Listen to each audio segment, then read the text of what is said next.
mean, I can read the topics on the title. That's fair. Right. Let's see. So, all righty. It looks like we are finally live. Sorry about the delay, everybody. Mr. Invader Gaming here had to have the night off, and he left the keys of the car in my control. And it's time to have some fun tonight on Sundays. TXR got a great group together, got some great topics. We're going to kick this off right now. Let's start with our guest, Mr. 108 Dragons. Lemon, how are you doing today, and what have you been playing? I'm doing fabulous, man. I really been. Thanks for having me, fellas, man. Invader hit me up. Definitely always a pleasure to be here. I've been trying to play that blastedly 2K. It's really not good. I was just playing again. I'm trying to pull teeth and get this shooting mechanics down. But yeah, I've been really playing a lot of that. I've been playing Cyberpunk, man. Cyberpunk is an awesome game. Awesome. That's what I've been playing. Right on, right on. Yeah, I know. I've been trying. I need to get back into Cyberpunk. I played that game during launch, and then it went into my backlog, and I have not played it yet. But I guess now's a good time to play with all the updates that they've received. Oh, it's excellent, man. Plus the game is beautiful. That's what I've been hearing. It's beautiful, man. All right, and let's get over to our other guest, little spur of the moment, and of course, fan favorite here. How are you doing, Dots? I'm doing great. Right now, gaming wise, been trying to me and a couple of the boys have been trying to get some Total War Warhammer 3 in. Fortunately, the biggest campaign option there is in beta still, so we'll get like in 140 something turns, and then it'll crash on us because it's like trying to process all this stuff that's going on at the same time. A lot of fun when it's working, and at least it's not crashing as much as some other games that we're going to be talking about tonight. Besides that, I know Crusader's going to yank me into some more Destiny 2 stuff. I did my weekly stuff, but he keeps pulling me back to do more stuff on top of that. So looking forward to that, I guess. Now I got to get back into Destiny as much as I should be playing now that I've started playing again, but I keep getting distracted by everything else, like trying to finally complete the Mass Effect trilogy. I'm finally on the third game, and I just started, so I'm looking to grind that one out as quick as I can, but being a completionist, I know that's going to take me a while. It's the longest one. Right, and I never played the DLC, so this is going to be even longer for me because I never did Leviathan or the Citadel. What'd you say? Leviathan and Citadel's the good stuff. Right on. Yeah. Well, speaking of Mass Effect, how is the internet's favorite CSEC officer over there, Crusader? Oh, I'm great. It's Spooktober, and I've been playing nothing but spooky games. So I started with Until Dawn. I've played Little Nightmares 2. I've played Dark Pictures, Man of Medan. I played both of the Alice games, so the original 2000 American McGee's Alice, and then Alice the Madness Returns. Alice the Madness Returns is probably in my top 10 favorite games of all time now. That is a fantastic game, and I played Inside, and now I'm on the second Dark Pictures game. What is that one? Little Hope? So okay. I'm trying to play through a bunch of spooky games for Halloween, and I'm definitely going to be playing Plague Tale in 2 weeks. That's part of it. Right on. Yeah, I need to get into, let's see, after I do Mass Effect 3, I'm hoping there's enough time left in October to play Alan Wake. I've never played it before. It's so good too. And speaking of retro games, let's talk to our Mr. In-House Retro Modder, Eric Shockley. How are you doing over there, bud? Oh, pretty good. Yeah, I'm just ready to get into these topics. I haven't played too much this week, but probably going to get back into some Resident Evil HD with the Halloween coming up. So getting into those horror games, and then hopefully did they? No, I guess they probably didn't. I thought someone said something maybe about a demo for that Dead Space remake, or maybe I was thinking Callisto Protocol. Can't remember. But hopefully we get one of those games soon. So definitely hyped for that, especially after those screenshots. I know, dude. Dead Space is actually looking pretty good. I went and watched the trailer, and definite night and day difference from when the game first came out. I mean, you get those hints of playing the game like when you originally played the game, but when you're staring at everything now, you're like, oh my God, this game's going to be so much fun. It's going to be a whole new experience compared to what you played back. At least when I played it was originally on the PS3. Yeah. But all right, let's get into these topics. Got some great topics today. Invader helped build a great list of topics. We're going to be talking about Brazil approves the Activision deal, PlayStation PC game day 1. But we're going to kick it off with our first topic here. We're going to kind of talk about the woes that have been kind of happening to Overwatch, specifically with Overwatch 2, because you can't play Overwatch 1 anymore. Definitely an interesting subject. What has not happened? We're seeing absolutely asinine player queues. We're seeing DDoS attacks, total different system of playing the game with SMS Protect. There is a long list of issues that have been plaguing this game. Crusader, what's your thoughts? So I'm not the biggest Overwatch guy. But I have been following the technical issues that they've been having pretty closely. And man, that is so unfortunate, right? Because they've had queue issues, which were even worse than like the queue issues in like Final Fantasy 14 when Endwalker launched. They're having the issues where like players' stuff just like isn't coming over from the first Overwatch. Like they're unlockables. Like everything's supposed to transfer over. They're having naming issues. They're having just all kinds of stuff. And like it really sucks because Overwatch is such a big fan loved franchise, right? It's probably one of the biggest modern games that just kind of fell off a cliff because they stopped supporting the first one to develop the second one. And the second one is basically just the Krusty Krab 2 from SpongeBob movie. Shout out to anyone who's ever seen that. But like, yeah, it's just so unfortunate that like all of this nonsense is happening to a franchise that so many people like. I've heard it plays well if you can get in and play it, but I don't know if anyone in the chat, I think only one of us has been able to get in and play it. Maybe one day I'll download it and try it when these issues are done, but that won't be this week. No, there's definitely been some issues. I was able to get in and play a match about 20-30 minutes ago. I thought I'd give it a shot after it took like multiple hours to just merge my account. I went in, I fired up the game, and I was given no option to merge my account whatsoever. So I thought for kicks and giggles, I would get out my Overwatch 1 disc and put it in the console. And as soon as I put it in the console, it wanted to merge my account all of a sudden. Imagine that. So I guess the disc still kind of plays a role, especially if you were owning a physical copy of the game when you need to merge your account. But then when I tried, literally, it's like you're starting in queue to merge your account. It wouldn't happen automatically. And it's like you have 55,000 players in front of you to merge your account. And then you'd finally get down to 0. And it's like account merge will take place. It will take a minute. Close application now. And then it would just reset and put you right back in the queue at 55,000 plus. And it did this for hours and hours to the point where I literally left my house and went on a walk with my wife and came back an hour later, and it had completed while I was gone, and I was able to get into one match.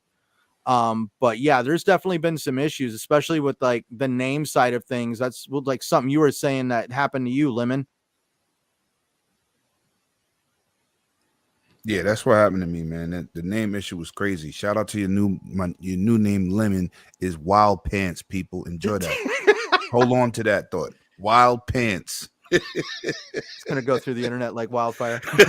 I'm already called Lemonius, but Wild Pants is my new name. That's what it is.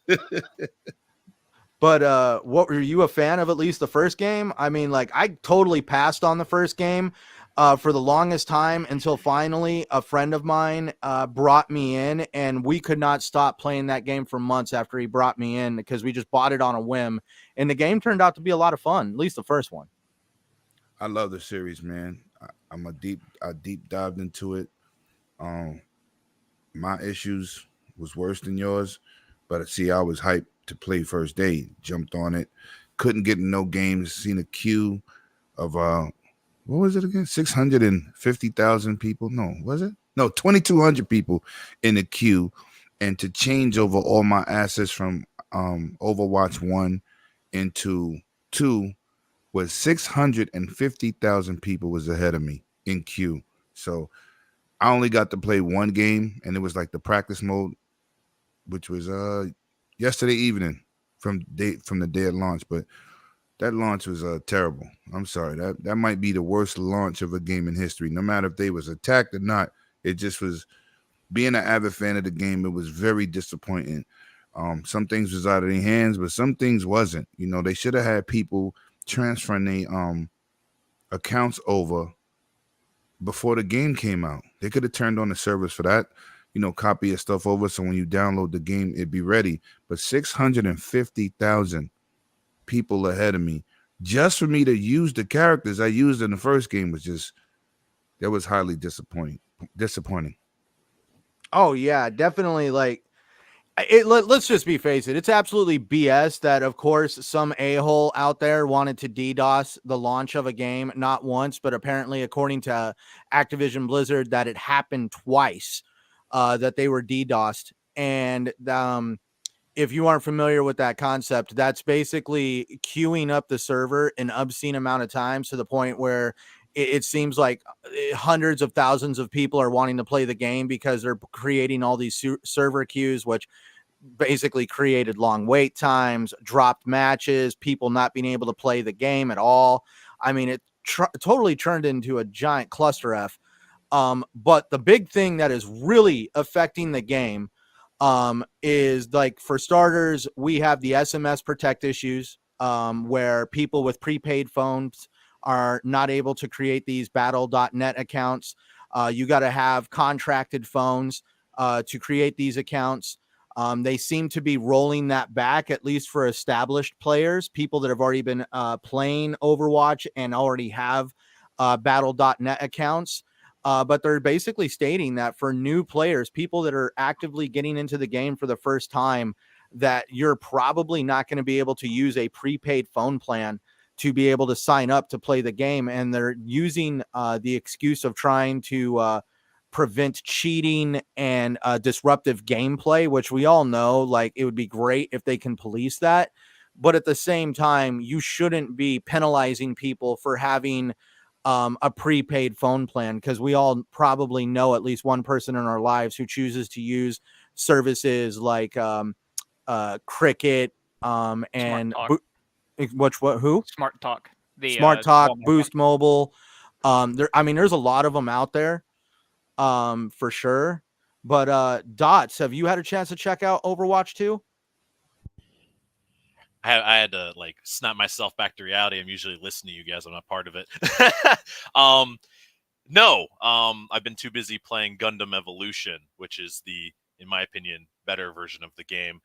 I am still in a really salty spot with Blizzard with, the past year or so. And so I really have no desire to support them in any way, shape, or form. If people like Overwatch, that's great. It's a crazy franchise. It's got a very colorful cast, sometimes too colorful when they make weird dynamic sheets about the diversity chart. What was that a while ago? The Blizzard diversity chart thing that the tool that they made and released to the public and then immediately took away because it was like mathematically determining the diversity in a game. Which that was a whole hoot of its own. But no, I have not played just because I have no desire, probably until this Microsoft acquisition happens, which we'll talk about that later. But once that happens and Microsoft starts cracking the whip on Activision Blizzard, I probably will not be playing or supporting any of their games. Watching this whole thing going down with the DDoS attack and the servers, I won't lie and say, I didn't see this coming in some way, shape, or form. I am impressed that there's that many people wanting to hop in, but I guess, once again, there's a lot of people who like that kind of game. I mean, I've been enjoying Gundam Evolution. It's pretty much the exact same game, but with Gundams, which, mech robots, if people don't know what a Gundam is. and I've been having a lot of fun with that. Even if I am absolute trash at it, I'm really bad at squad-based shooters like that. I also just don't like PvP games in general. But so that's my personal take on that. As for the situation itself, like you know, the fact that there are more people.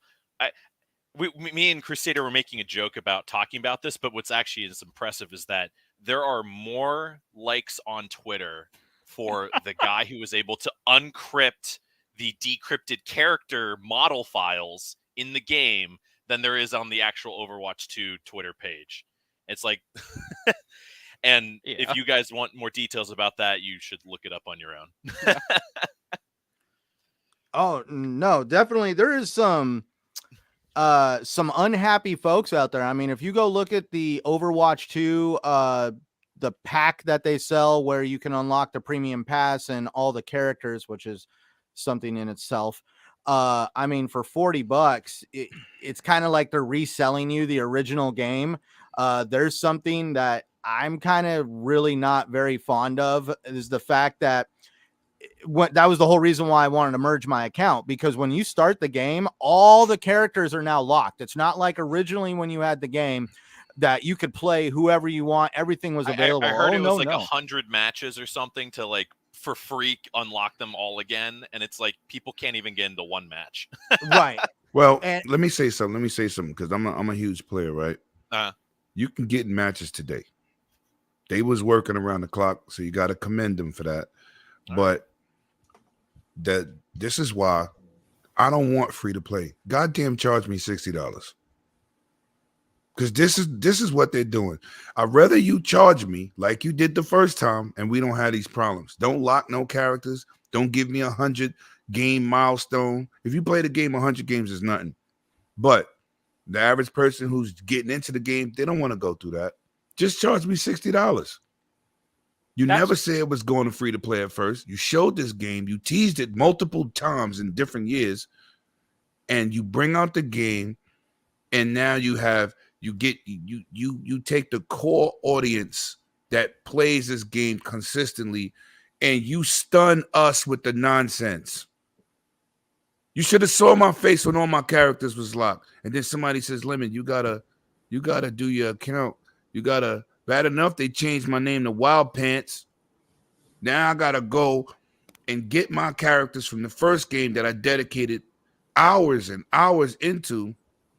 I didn't know this. Somebody told me. And then when I finally set it up to do it, I was in a queue of 650,000 people. But if you complain, we just get caught up in the bag of everybody complains this generation. That's a valid complaint because your core audience has a problem with what you did. This is why I don't want free to play. Yeah. Oh yeah. Now they're starting to I remember when you'd get an update on Overwatch, you would be able to play the new character. They would just drop the new character. That was what made people keep coming back because they dropped the new character. Rainbow Six does the same thing. Right. Well, it's kind of interesting. I've done the Rainbow Six thing, and it kind of reminded me of Rainbow Six. Like when you first start playing that game and you're basically a trash recruit and you have access to nothing unless you bought the version of the game that unlocked the characters. But yeah, the new character for Overwatch is actually locked behind a paywall now. I know you can actually get that character. I think it was like level 50 or level 55 of the pass of playing matches until you actually upgrade your battle pass to level 55, or you can just shell out your $40 and buy that one version of the game and the character automatically unlocks with all the other characters. It's definitely showing the direction that Activision is wanting to go down.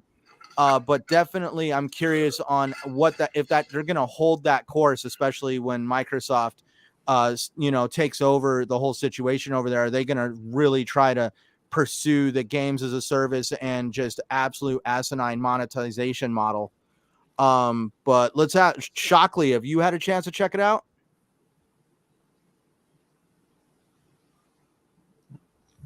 Shock you there. I'm here. Right. Oh, well, yeah, that's to say, well, we'll just, next up, we'll have MLD finally got here. definitely another one. Thank you for being here. We understand that, it's like Thanksgiving over there in Canada, and also happy birthday, bud. So, you're a very busy man, and we really appreciate you being here. Oh, thank you. Yeah, I know it's Canadian Thanksgiving. I know we do it a little bit earlier than you guys, but yeah, happy to be here. Enjoying the conversation. A lot of good stuff happened this week. Are we getting some plates? I know, right? I'm ready to have Thanksgiving. I know that for sure. I want to have some good food. Yeah, I like an early Thanksgiving. You had a chance to check out Overwatch 2 or check out any of the details of what's been going on with it?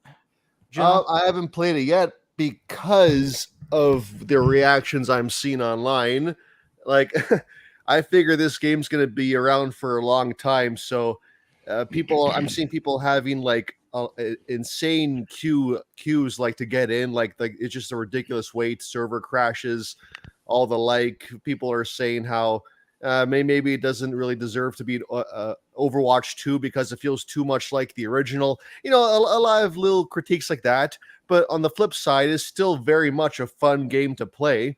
And then you hear about people, saying how the progression system is a little less than desired, things like that. But overall, I'm not worried.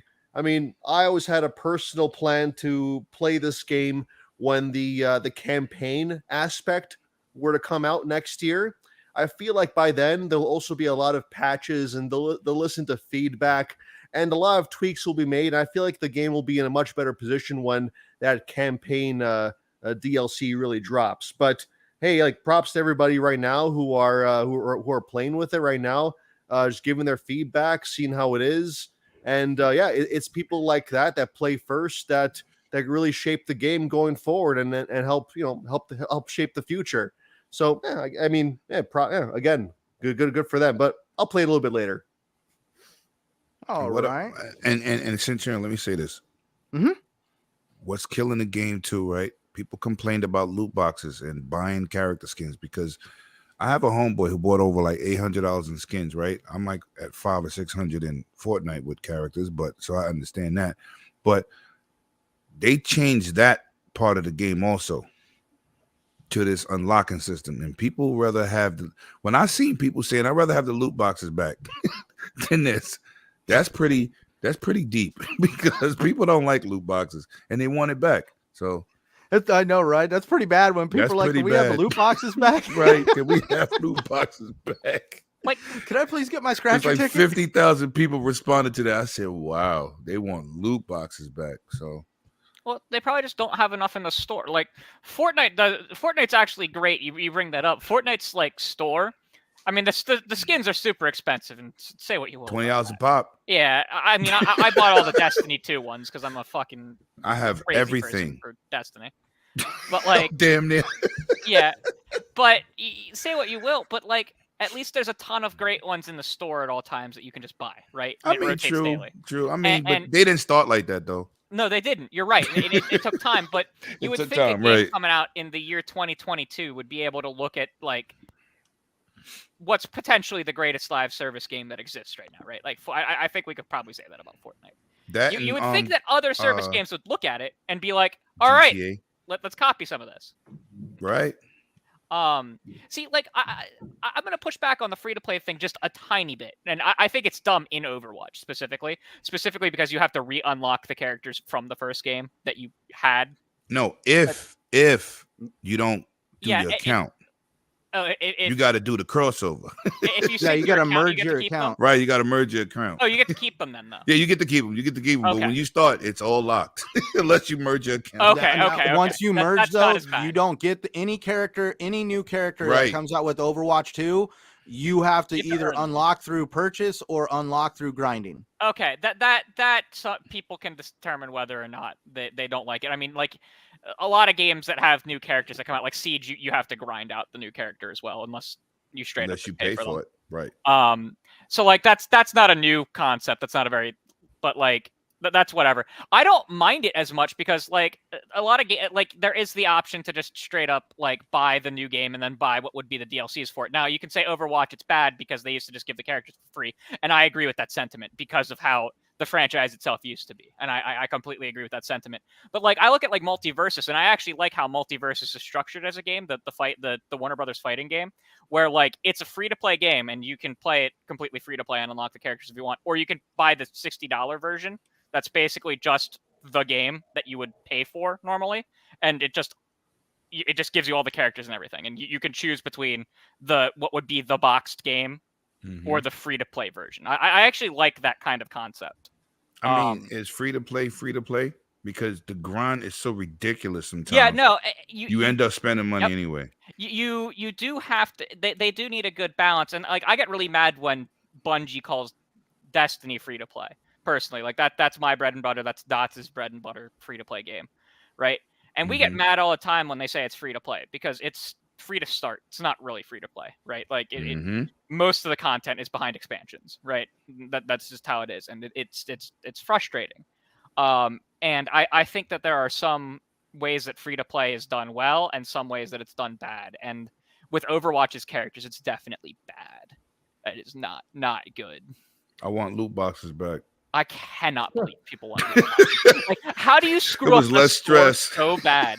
How do you screw up a store so bad that you have people asking for loot boxes back? That is unbelievable. Yeah, I'm with that. I'm with that wave. I like, want loot boxes back. They removed the loot boxes from Destiny 2, and we couldn't have been happier, right? Oh, like man. You still get the free, like you still get the loot boxes as like a free player, and you still get like the free ones that you just open.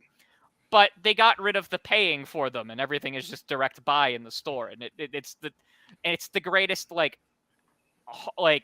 middle ground between it, right? Where like you can't buy the loot boxes, it's just direct purchase in the store. But you can earn what in Destiny they're called bright engrams, where you get the cosmetic items from. You get them every 5 levels, and it's great that you earn them for free because you occasionally just get like a really cool looking thing for free from just playing. But then if you want to buy cosmetics, it's just straight up buy them. And maybe that is a system that Overwatch could look into, right? Like bring back the loot boxes as a just general progression, like your XP progression, your end of match, you have a chance to get them or something. But then the store doesn't sell them. You know what I mean? Mm-hmm. And maybe that is a good way to handle that, where you kind of make everyone happy. But they got to make it fair, right? Yep, they do got to make it fair. Because look at 2K. You could either buy VC, max out your character, or you can grind for it. So people say, oh, I ain't got to spend no money. You play a whole game for 40 minutes. They give you 500 VC. Yeah. And the buy pair of sneakers is like 100,000 VC. Yeah. Are you really grinding for it? Or they're just forcing you to say, nah, I got to make this purchase. Didn't 2K advertise? You can chip out your willpower.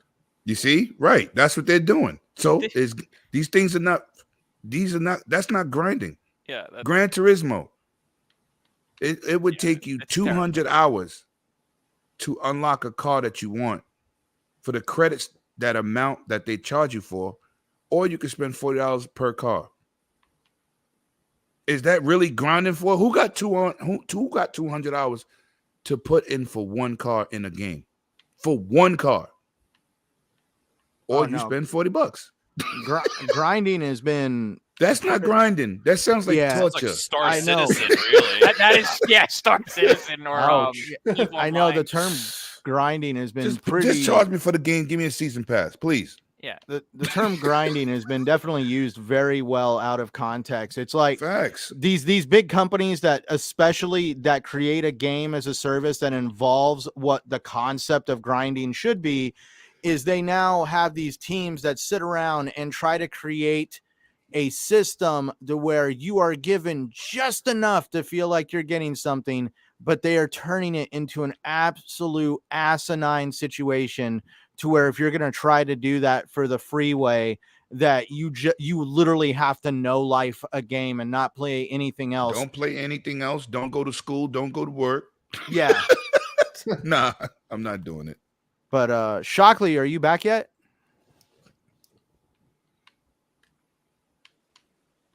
Oh, yeah. Sorry. Oh, you get a chance to check out Overwatch 2?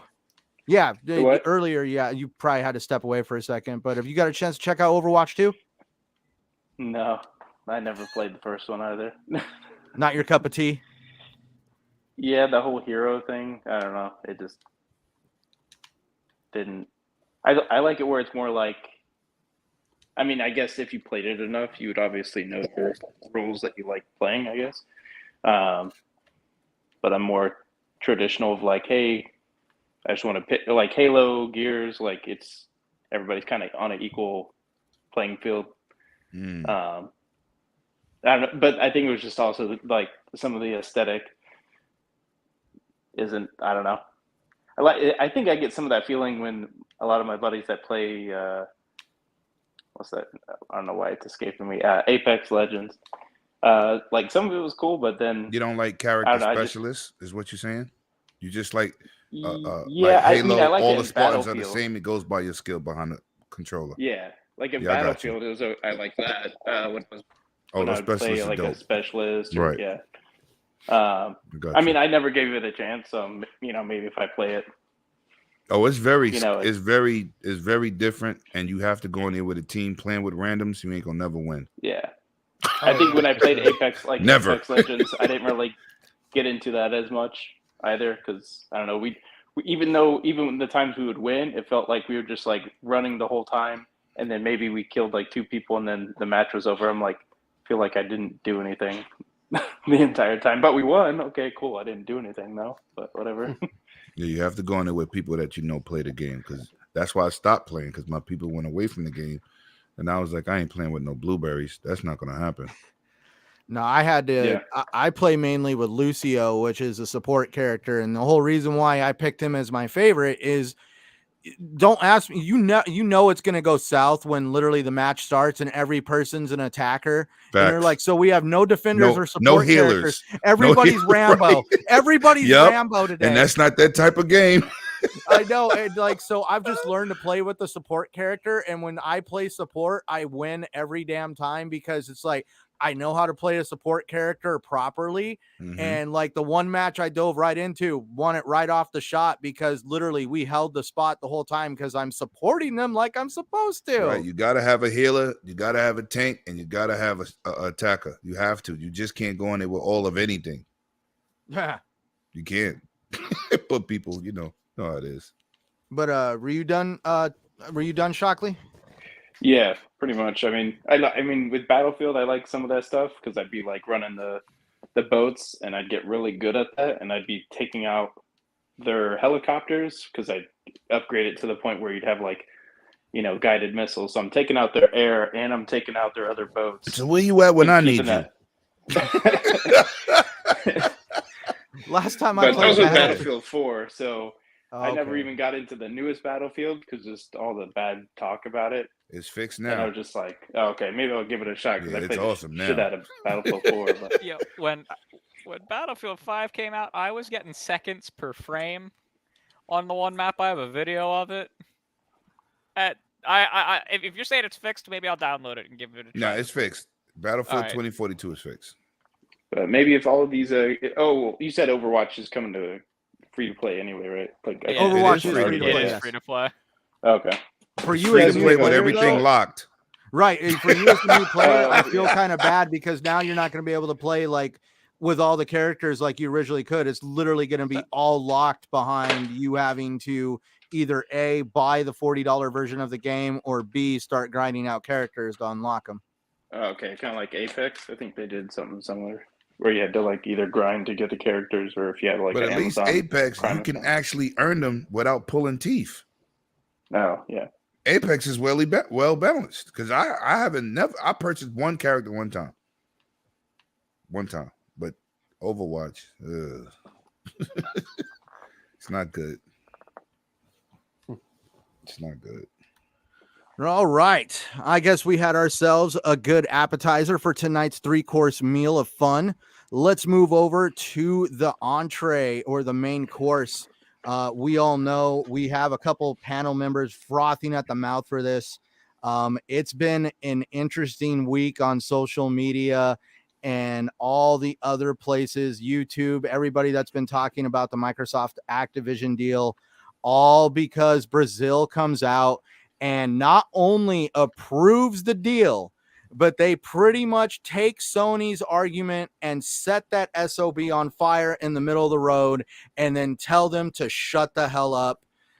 It's been fun watching this unfold. Let's start with tonight's guest, Mr. Lemon. I know you've got some things to say, so let's get them out. What's good, people? Let me first of all, I'm gonna say this, right? You know, I was talking behind the scenes. I said, listen, as podcasters, and I ain't talking about nobody here, I'm just talking about the whole damn community. We out here getting respect for the things that we portray to the public, right? Like now we got 33 people watching, which we should get some likes up, get some likes and share this out. But we have a responsibility to give people the facts. Now, if you're talking about something serious, you would want to express an educated view on something or something that's going to be in the likes of what's going on right now with the whole Brazil and Saudi thing. And this is what I was saying earlier. People are going out here saying that this means nothing. Brazil is small. Saudi Arabia don't mean too much.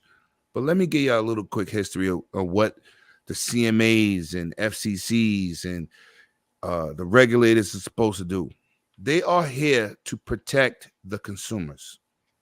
They're not here to make sure Sony is being treated fair, Microsoft is being treated fair, Nintendo is being treated fair. That is not their job. And as we're sitting in this room, we have 6 gentlemen in here. We have to tell these people the truth. And if some of you content creators do not understand that, you need to do a little bit more homework and stop spreading these false accusations, these false rumors, and everything else. Now, let me tell you how important Brazil is for those people that do not know. Brazil are the ones that held up the deal between Disney and Fox being purchased. Now, everybody says, that's not video games, but they're not doing a job of a video game company. They're doing a job to make sure things are fair and safe for the consumers and sometimes the workers. Now, when it came down to Fox, Disney wanted to get rid of Fox Sports and just wanted the movies and have those rights. So Disney was going to dismantle the whole Fox Sports division, which is very profitable, but they don't care. They're not trying to be no ESPNs. So Brazil stepped in and said that will be too many people that will be unemployed. We cannot approve this deal. So they worked it out. Fox Sports is still around, but they're their own entity. Now, if you look at the things that Brazil was saying, Saudi Arabia don't care. They absolutely don't care. But at least Brazil has taken everything that Jim Ryan has been telling Twitter and every media outlet that will listen to him, which he's saying like, this is not fair to us and our players. First of all, anybody who buys something and puts something in an exclusive platform or their services, there's nobody stopping you from having an Xbox and a PlayStation. Absolutely not. That has nothing to do with the consumer. Jim Ryan is crying to all these different sanctioning bodies because he wants them to look at it his way. But as you see, Brazil stated, we are not here to protect the company or their interests. We are here to protect the consumers. Now you have console warring people who I don't care what they say because they want to see a preferred platform win, right?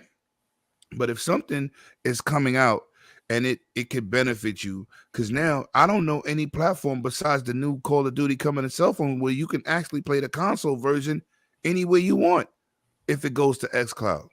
You'll be able to play it everywhere. Does that stop you from, you don't have to buy an Xbox. You can play Call of Duty on your cell phone on xCloud, which is called Xbox Everywhere. That's the official name that nobody won't say, but that's the name. But it's like, where do we go from here, right? Where do we take this? Now, people are saying, but China hasn't said nothing. China has Tencent. They're not going to stop no deal. because they're buying up everything too. They're no longer saying we just want to invest and get a foothold. They now want to say they want to own properties. You believe that Tencent want to be out here making all this money because they own movie rights too. They also financed the last Terminator movie. Look in the credits. Tencent financed that movie. They got their hands in everything. You think China is going to say, well, Microsoft is buying Activision. They don't care. Why would they? Because they don't want their deal stopped. They don't want Tencent to keep moving. You see, the FCC ain't said nothing. Nothing. They're worrying about the people. And that's what the CMA and the EU need to do. You need to do your job.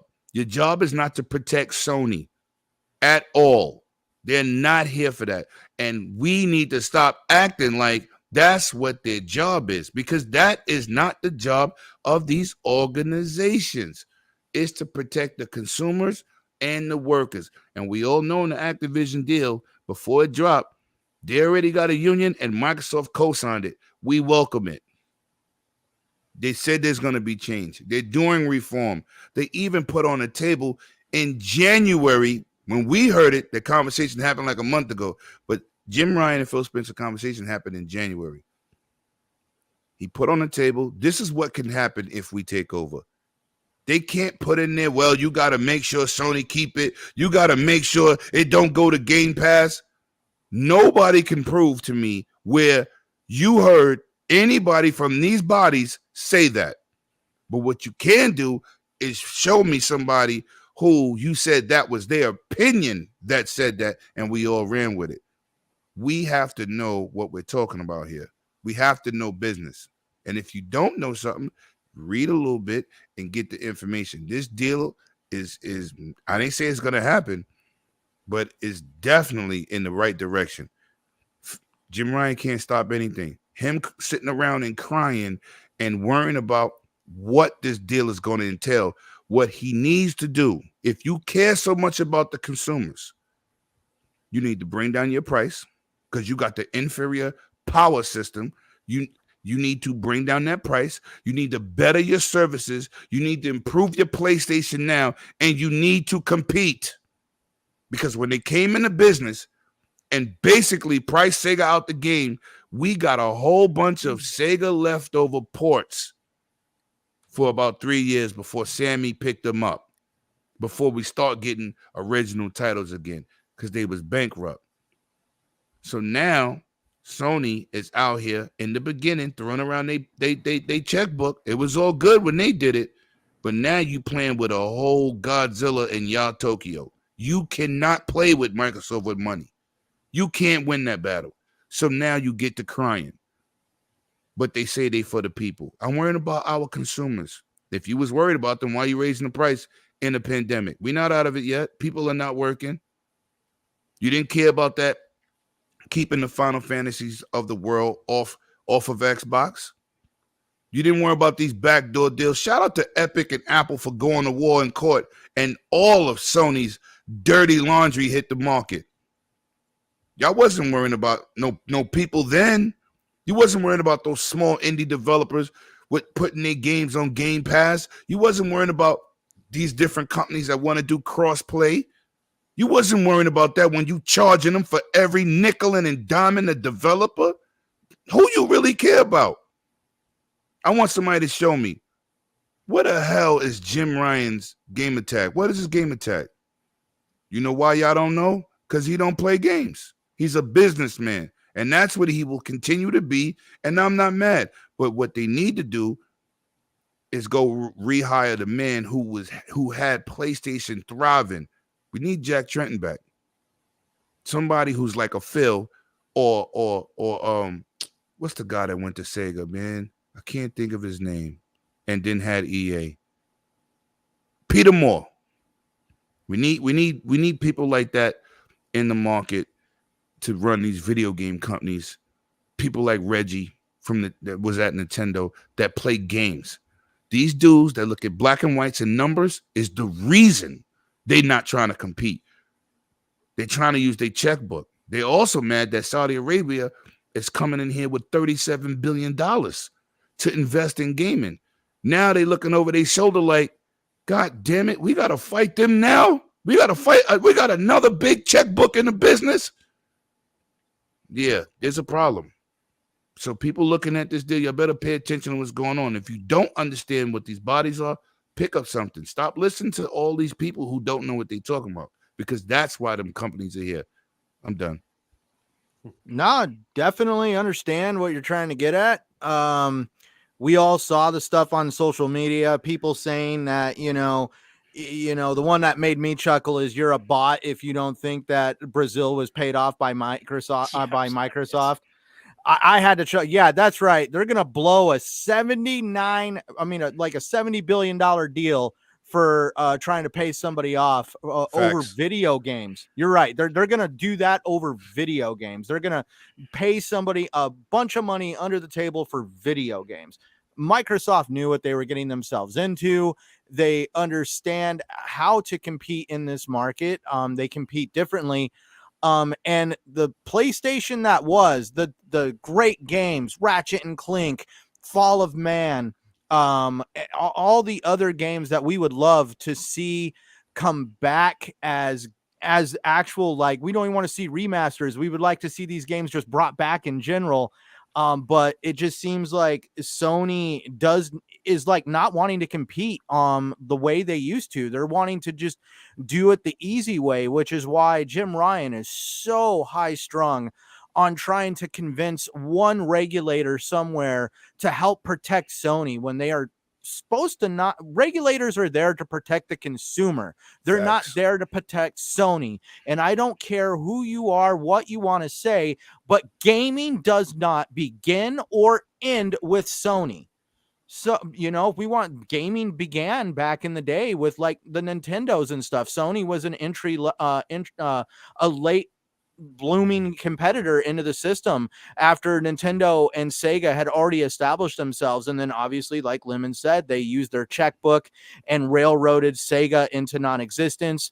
But we've also seen, and this is working against Sony, Nintendo has been thriving quite well without having access to Call of Duty. So somehow Jim Ryan's argument that we cannot compete with Call of Duty, it's a franchise or a game sector of all of its own. If you look at Nintendo, that completely defeats the argument. And that's something that Brazil pointed out. Let's move over to our next guest, Dots. Have you checked out the stuff going on with the whole Brazil approves the deal? I have. I definitely cannot mimic the passion that was just dropped on all of us, but very call out to you, man. Like, that was very well put out there. Like, seriously. Thank you, brother.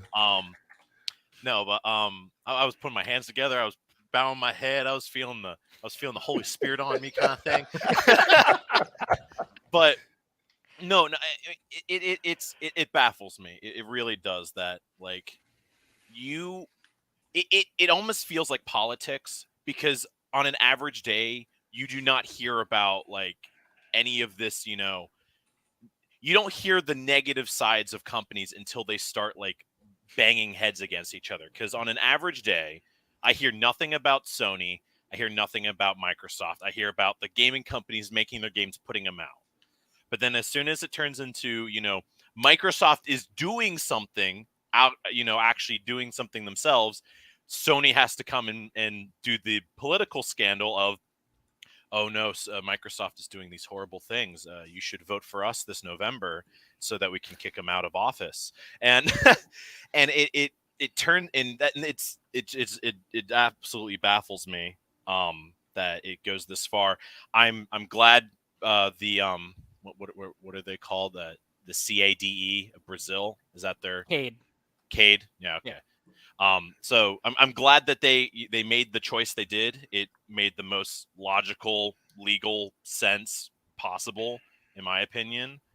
I think that many will soon follow, and it will come down to, if Sony is going to succeed as a gaming company, they need to not succeed on the tassels of Activision-Blizzard, which, as you already heard me say, I'm not the biggest fan of right now, and I think Microsoft really needs to buy them and acquire them so that they can get their shit together, because I would love to see that happen just so that Activision Blizzard does better. I don't even care about Call of Duty. I stopped playing Call of Duty back in Ghosts. And I mean, I didn't even hate Ghosts. I just was like, this game is the same. Black Ops 2 is the best Call of Duty game ever made. Fight me on that. And I want Activision Blizzard to be better, do better. I think Microsoft acquiring them would be the best option to ever happen. Because as soon as we heard about all those scandals, as soon as, issues with WoW, now issues with Overwatch. Hell, my favorite franchise from Blizzard, StarCraft, they don't even talk about it anymore at BlizzCon. You don't even hear anything about StarCraft at BlizzCon anymore. And that makes me sad. I'm the RTS guy. I can't play Blizzard RTS because no one cares. And the Warcraft 3 Reforged was an absolute dumpster fire. Blizzard needs better, and I think Microsoft can provide that. And the fact that Sony is scared shitless that Microsoft, which keeps telling them we're not going to make it exclusive, keeps getting scared shitless that they're going to have Call of Duty exclusive. Like, make a better game. It's not hard to make a better game than Call of Duty. Call of Duty has a name brand that people associate. When you hear Call of Duty, you know what it is, and that's why people play it. It is so easy, I think, to make a better game than that. Variety. Can I ask y'all a question? Yeah. Let me ask y'all a question. Yeah. Did y'all see what the CEO from EA said? Did y'all peep that 2 weeks ago? He said Call of Duty going exclusive is good for us because he could replace that on PlayStation with Battlefield. I thought that was hilarious. Yeah, guy's crazy, but he said it. And if PlayStation cared so much about Call of Duty, that company was in turmoil. They was they on their last legs. As giant as they are, nobody wanted to touch them, right? They shopped themselves around everybody. Sony, Jim Ryan, if you gave a damn so much and you weren't about the consumer, why didn't you step up to the batter's box to save them? Why? Well, so what could they do theoretically? They can't afford them. They can't afford them. Yeah, it's not even. It's not even close, right? Right. Like, Sony is a publicly traded company of between 130 and $100 billion. Oh no! They like 87. What, Sony's market cap? Yeah. Somebody told me this yesterday, and they looked it up and told me they worth 87. I think it was today, $87 billion. But this is what's crazy. Yeah. We do know Activision Blizzard at 70 is a bargain price. That's that. Take this car because I want it off my lot price. Yeah. They're worth more than that. They were selling for their market cap was 100. Not Sony. Activision Blizzard's market cap was 100 billion. Exactly 1 year before the acquisition. That's a fact. Bobby Kotick and his shenanigans and all the other BS that took place in that company kind of nixed that. He hurt them, but they're definitely getting a bargain. But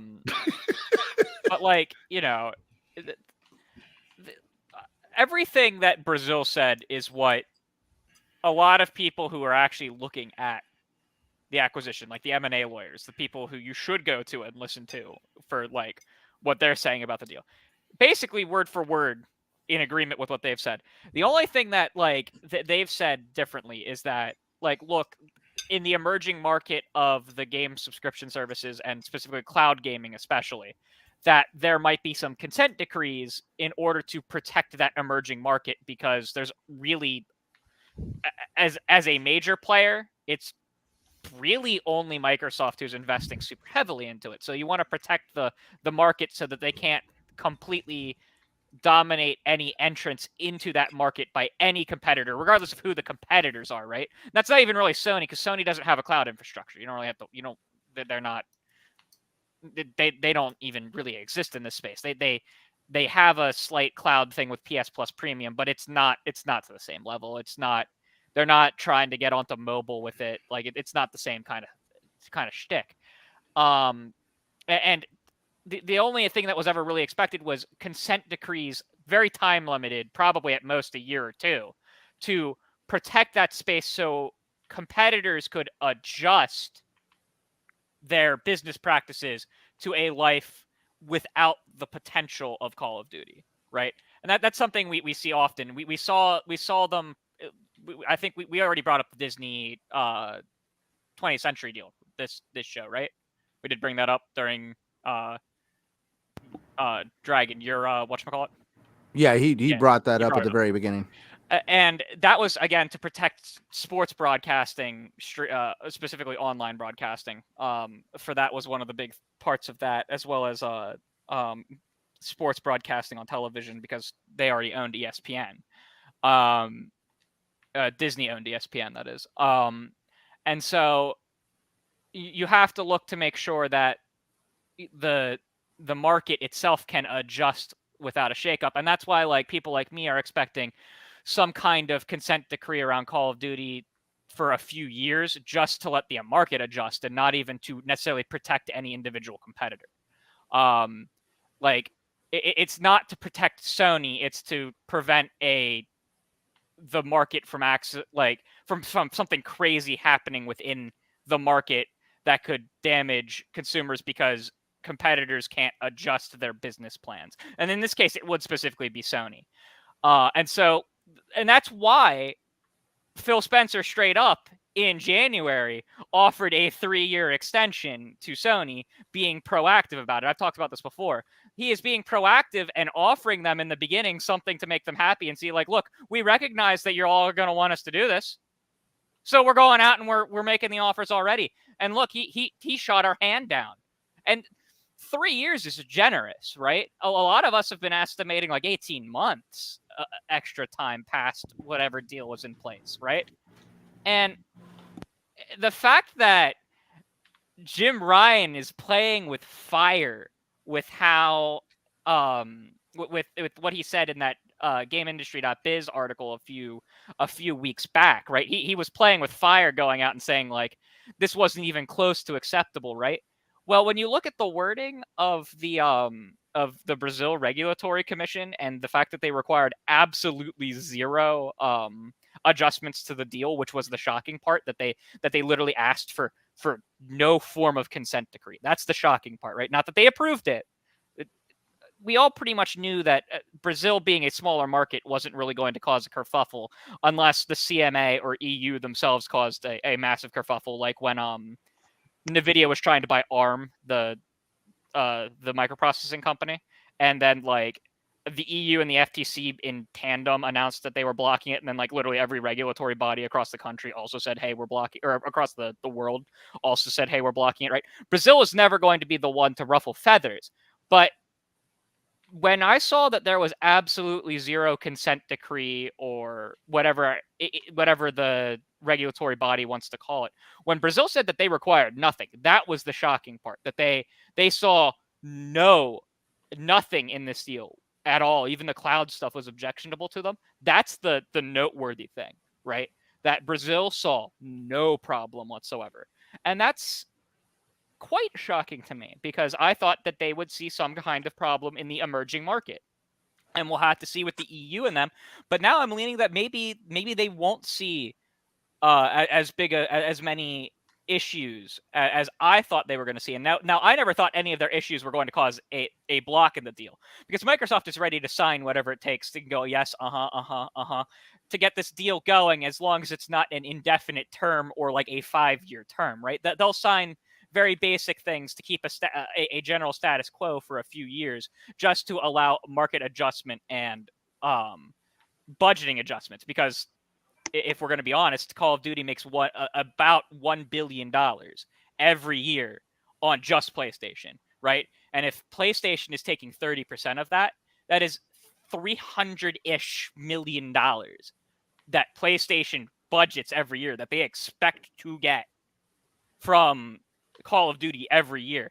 That does impact their budget. And so one of the things might be hey, give them a slightly extended period, not so much to protect PlayStation, but to protect the idea of competition between companies, so that they can adjust their budgeting models in order to be prepared for a potential life without. Because again, everything points to there's no real, right? Like Call of Duty, it's more likely to end up on the Switch via the cloud than it is to actually leave anywhere, based on the president of Microsoft's words to CNNBC.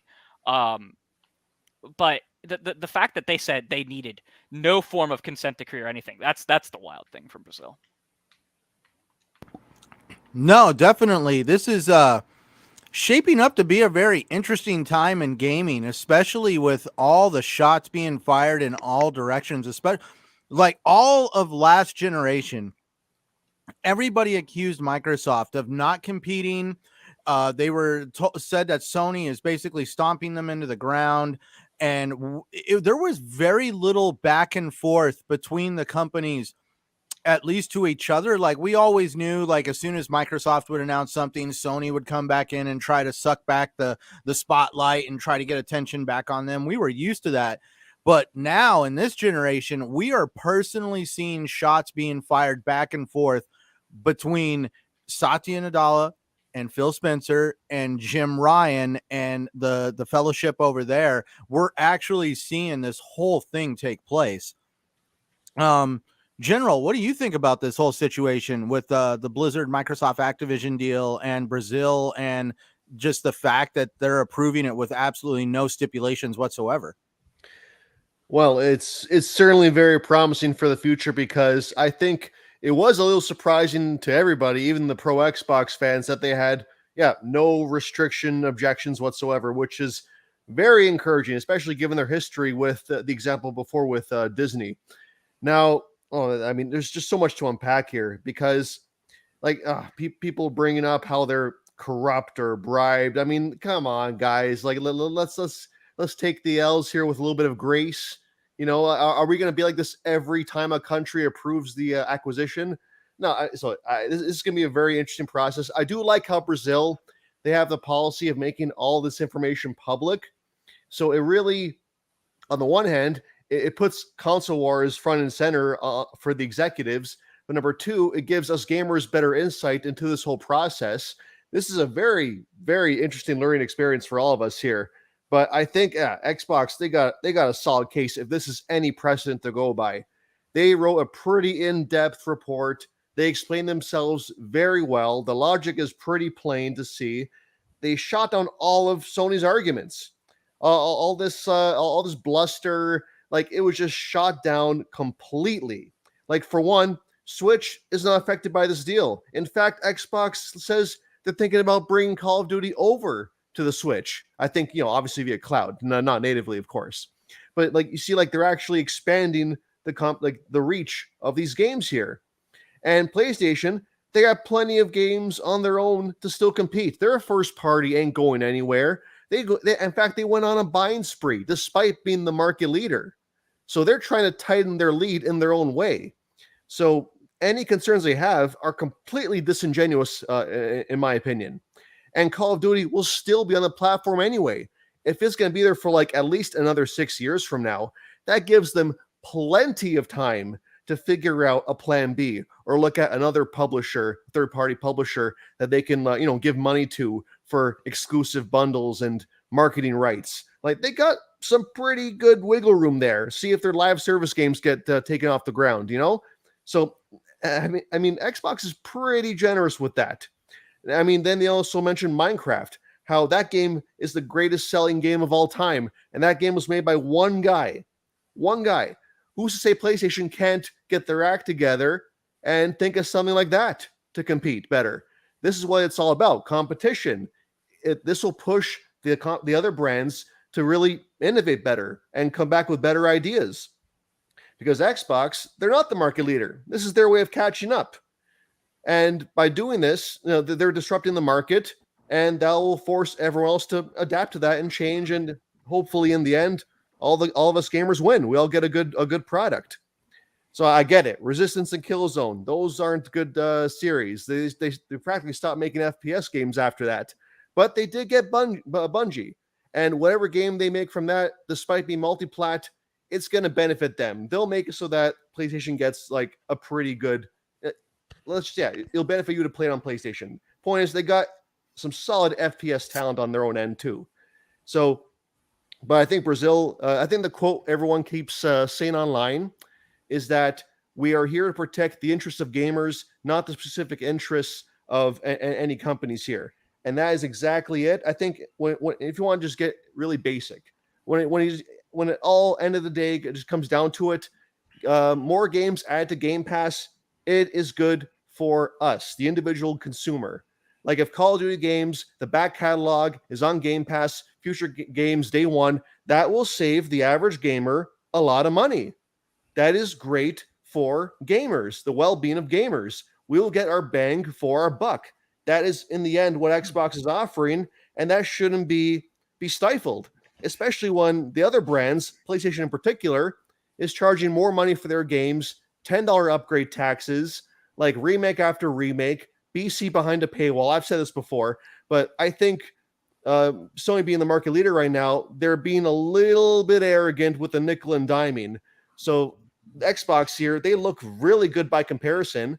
And if this really takes off, if this gets approved, which I think it will, again, it'll make the other companies better because it'll force them to be better. Now, let's see here. I mean, PlayStation, they only care about protecting their lead. I think we all know that. Like, it just, all of Jim Ryan's comments, they all come off as disingenuous. And they're just, I mean, I'm not saying Xbox's arguments are perfect either, but PlayStation's arguments are just, they're even worse. Like, there's just so many holes in them. So this is just the first step in many to come. I think Europe and CMA will be the big ones. FTC, I'm not too worried about that because I don't think it's their job to specifically say yes or no. But I think the FTC is going to more give, stipulations, I think. So this can be great. I feel like we're going to be celebrating every time a country or regulatory body just approves this thing because Satya Nadella, he says he's confident this is going to go through. I'm inclined to believe him because, again, Xbox, if this deal goes through, they're still not the market leader. They're not a monopoly in anything they're doing. I mean, arguably cloud, but that market is still so young. Like that market is still anybody's game. Arguably, Xbox laid out the groundwork and has an advantage compared to everybody else. But again, that market cap is so little that it doesn't really warrant a strict really look at it. But they got a good lead in PC now. They're going to get Battle.net. They got Windows Store. They got a foothold on Steam because they've been selling games on there for years. They're going to get a foothold in mobile with Call of Duty Online, Candy Crush. They got Minecraft off the bat. But in the end, they're not the market leaders in those categories. PC has Steam. Mobile has Apple and Android app stores. So really, and even in console, they still have to compete. Like, it'll be years before this acquisition takes fruit and we get actual exclusives coming out. Like, say with Bethesda. Bethesda's been with Xbox for a bit now, but we only now just got Deathloop. We're going to get Ghostwire next year. We're going to get Starfield and Redfall next year. We didn't actually get the fruit of the acquisition yet. And the same can be said for Activision-Blizzard. So we're still going to be behind in the console space, Xbox, I mean, right? So there's no reason why this deal should be denied because they still have a lot of work to do, even with this going through. But it'll definitely make them in a really good position. So it's very exciting times. One thing this will do for them, they will be the number one. The one thing this deal does for them, they will be the number one first-party publisher. Oh, 100%. The content output is going to be staggering. And why people keep using the word monopoly, I have no idea. Because with this purchase, they only got 3% of the market. Exactly. 3. They judge monopoly based on number of studios held. Right. And if you're going to go by that criteria, what about Embracer? What about Tencent? That's right. It's only because they're competing with PlayStation. It's because they got a console and Tencent doesn't. That's literally all it is. That's what it is. Embracer has what? 100 studios, 100 plus studios, and 900 IP. Yeah, exactly. And Ubisoft has, I think, 6,000 more employees across their studios. Right. Than the combined Bethesda, Xbox Game Studios, Activision, Blizzard, and King will have. They don't have a monopolization of labor because they don't there are even compared to other publishers, there are companies that have more than them. individually. They don't have a monopolization of IP. They don't have a monopolization of market share of marketplaces. They like the word being brought up is dumb because the only reason people bring it up is because Microsoft is a big company. Right. Like, and They the big bad company. Don't forget that. Even No matter what they do, revenue. even if it's Windows, they get ridiculed. It doesn't matter. They're the number one software in the world on PCs. 97% of the markets are Microsoft PCs. Because Apple refuses to sell it not on their own hardware, and You could put it on there is now, Linux. though. You could put it on there now. Yeah, and then, but I mean they don't sell it that way, right? No, I they can don't. force But you I could can force it definitely on. download Windows and turn your Apple PC into a Windows. That's been like that for 5 or 6 years. I was saying the opposite. Apple doesn't sell their OS for other. They don't. Nah, you nah, can't they just don't. put it Right, on other right. computers. Like they don't license. They Nope. don't go out and say, "Hey, Lenovo, do you want to make a No, they're Mac not doing OS that. computer?" Right? And Linux is Linux, right? It's great OS for people like me who are really tech savvy and Hardcore. are IT people, right? Right. But it ain't. Linux is not an end user No, it's not. OS, right? Microsoft has a monopoly in the OS space, Yes, they but it's not an antitrust worthy case because they do not harm the consumer with it. At least they have not since the early 2000s. One can argue the whole thing that they did with Netscape and stuff like that. They were originally supposed to be torn apart as a company. Microsoft was in the early 2000s because of the whole Netscape kerfuffle with blocking it from being installed and only allowing people to use Internet Explorer and all that jazz back in the day. But no one wanted to Internet deal with tearing Explorer, by the Microsoft way. apart. No, What? Nope. Rip Internet Explorer, by the way. Isn't Yeah, it rip getting Internet canceled soon? Explorer. No, it's dead. Internet It's Explorer dead is now? dead. It is dead. Yeah. Yeah, it's Edge now. Well, Internet Explorer was alive until sometime last year, and then it was finally phased out. It was no longer getting any form of security updates or anything or support from Microsoft. It's been Edge for a long time, but Internet Explorer was always kind of still there. But it's finally no longer supported. We got to get rid of it in all the government computers. It was great. Well, we all know everybody became a Monopoly expert because they played a board game when they were growing up as a kid. Yeah. No, they obviously didn't, Centurion, because if you played the game and knew how to play it, you would understand what Monopoly means. Total. Yeah, control. I was going to say that Yeah. because I we got all you grew here. up on it. Some of us didn't atone to those rules and regulations. They only knew go straight to jail. $200. That's the only thing they caught on to. And them Yeah. damn thimbles. Oh, That's the only thing they understood.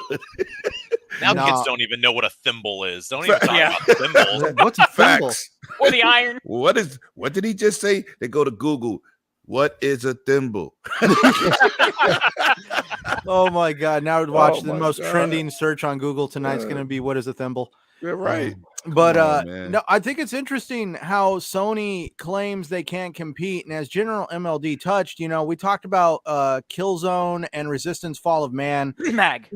They may have not been great titles back then, but the funny part is I really feel that those titles were not treated like they should have been because, again, it was a cop-out. We got Call of Duty. We don't need to put all this money and stuff into creating our first-person shooter because we've got Call of Duty. We're best friends with Activision. But the funny part is in business and in life, that is called putting all your eggs in one basket. Yep. And Microsoft found out the hard way about doing that with having games like Fable Legends and Scalebound. We all have seen Microsoft burned so many times by third-party studios because they didn't do what they were supposed to do. And for some reason, Sony would not even acknowledge these mistakes. They just assumed that Activision would always be there for them. And so they just basically kept going back to the well, not totally they should have seen the writing on the wall the minute all this stuff started coming out about Bobby Kotick, the workplace, ecosystem for Activision, the fact that they were wanting to unionize. They should have been like, oh crap, we need to start kind of like working on our own projects because things aren't going well at Activision. But again, they still went to that whole concept. Activision will always be there. We're totally fine. Well, now they're finding out the hard way that, shit happens in life and in business. And let's get over to Shockley. You've been silent. Let's hear your take on this whole situation with Brazil and the deal. Yeah, I mean, with that going on, they're probably setting kind of the, or at least they're the first one. It seems to obviously be setting the precedent of like, hey, this isn't that big of a deal, for companies like Sony. There's nothing to really be like panicky about. Like they're gonna be just fine. And kind of like the point I made like last week, when when Singular bought AT&T, and that it didn't, and those were big players back then. It didn't disrupt. It may have consolidated, but there were still like enough competitors that it wasn't like a monopoly, and it didn't like severely like harm, the cell phone business. So, I mean, I think most of them are going to go through similarly. I mean, there might be some concessions, but I think the EU, they're just going to be a little bit more like cautious and get everybody's like feeling like they're, I think, setting right now like a certain deadline for like, hey, put in any of your, if you have any concerns with the deal going through. But with this one going through, I think they're going to pretty much kind of come out with the same decision. Hey, this isn't, Sony's not in danger. It's nowhere like, even if Call of Duty doesn't end up on like PlayStation, it's not actually, detrimental. It might be detrimental in the sense that, hey, it's just, some games you won't get there. You'll have to come up with your own, but are you going to be severely like harmed? No, PlayStations are, you still can't find PS5s, like, and that's still going to continue.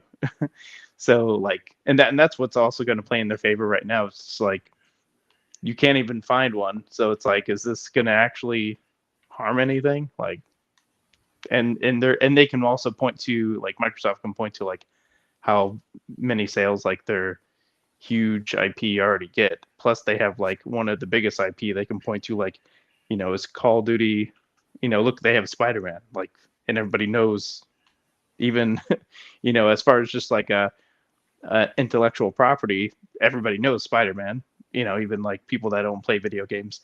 Maybe there might be some people that don't know what Call of Duty is that don't play video games. So it's like, they still have Sony themselves has a big, IP themselves that's not ever coming to Xbox. So I mean, I think they have a lot on their side, to point to, hey, yeah, this isn't actually going to harm. If this goes through tomorrow and there's no Call of Duty games on PlayStation, are you guys still going to be okay? Are you still going to be a multi-billion-dollar, gaming sector of Sony? Yes. Okay, then and Nintendo is going to be just fine. They don't even have Call of Duty, or if they do, they maybe recently got it. But like, for the most part, they haven't really had Call of Duty, so they can point to them like, okay, cool, they did fine without it, and pretty much all other third parties. So I mean, that probably also hurts Sony's case as well. Is like, they can't point to like, hey, look how harming, like Nintendo, whereas Nintendo could give two shits whether they have like Call of Duty or not.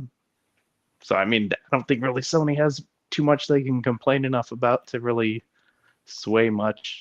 Plus, like Crusader pointed out earlier, Phil already said, hey, we're being gracious. We're trying to extend out and promise another 3 years past the deals you already have in place. And then the people that are investigating or doing the review board of all the EU and whatever other like countries have to approve, they're probably going to see that and like, oh yeah, look, they're going above and beyond, like they've promised you verbally, hey, we'll still make it somewhat available. So as if that deal's still on the table after this nonsense that happened in January. Yeah.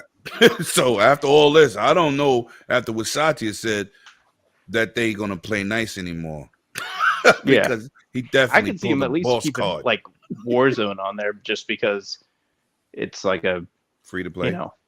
Free to play, and so then that also then kind of like honors, hey, Call of Duty is on there in some capacity. That was said also. They didn't say which Call of Duty. They just said it'll be on there some way. I just don't see them giving up $1 billion a year. You know what? They're already not doing annual. They're already thinking about not doing that. They switched it up because Call of Duty already lost last year 40%. 40% of the market dropped for Call of Duty, and it's because of one reason: World War II. People are tired. I think the other thing is you're gonna get. Imagine if Call of Duty's on Game Pass, like how much your subscriber base is going to go up. Yeah. I mean, so they're going to make up some money somewhere. Sony has bigger problems, right? Yeah. Internally. Like you spend $400 million on the newest Horizon and you sell 6 million copies and it's a pack in 3 months later. They gotta look inside before you look outside. And Call of Duty gamers are going to jump. Right. Like if it's not on PlayStation, they're not going to just like, I'm never playing Call of Duty again. Even if they're going to play it on Xbox or Microsoft don't care. Game Passes. Right. You can use your PlayStation 5 controller on PC. You don't even got to own a PS5. You could just buy the controller and play on PC. Good luck. Yeah, heck, you can just stream it through a browser on anything that has a Chrome browser. I mean, it's so many. Sony can say what they want. All the people got to say, oh, is this anti-consumer? What's the answer? No. There's no maybe. There's no look at this. Is this anti-consumer? Nope. It's so simple. You see, Saudi didn't even give an excuse. They don't care. We approve it. That's it. They didn't say nothing else about it. We approve it. Next. As soon as they announce the dates, the approvals just drop. Bling. They don't care. Sony's in trouble.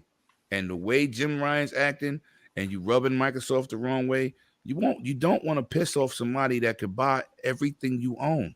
You don't. But it seems like Jim think he's a bully on the block. You're not the bully on the block. You're just not. If you was messing with Nintendo, they'll come for your head. But you don't go into their realm either. They stay in their lane, you stay in your lane. They don't care. But you messing with somebody who's in your lane who don't really.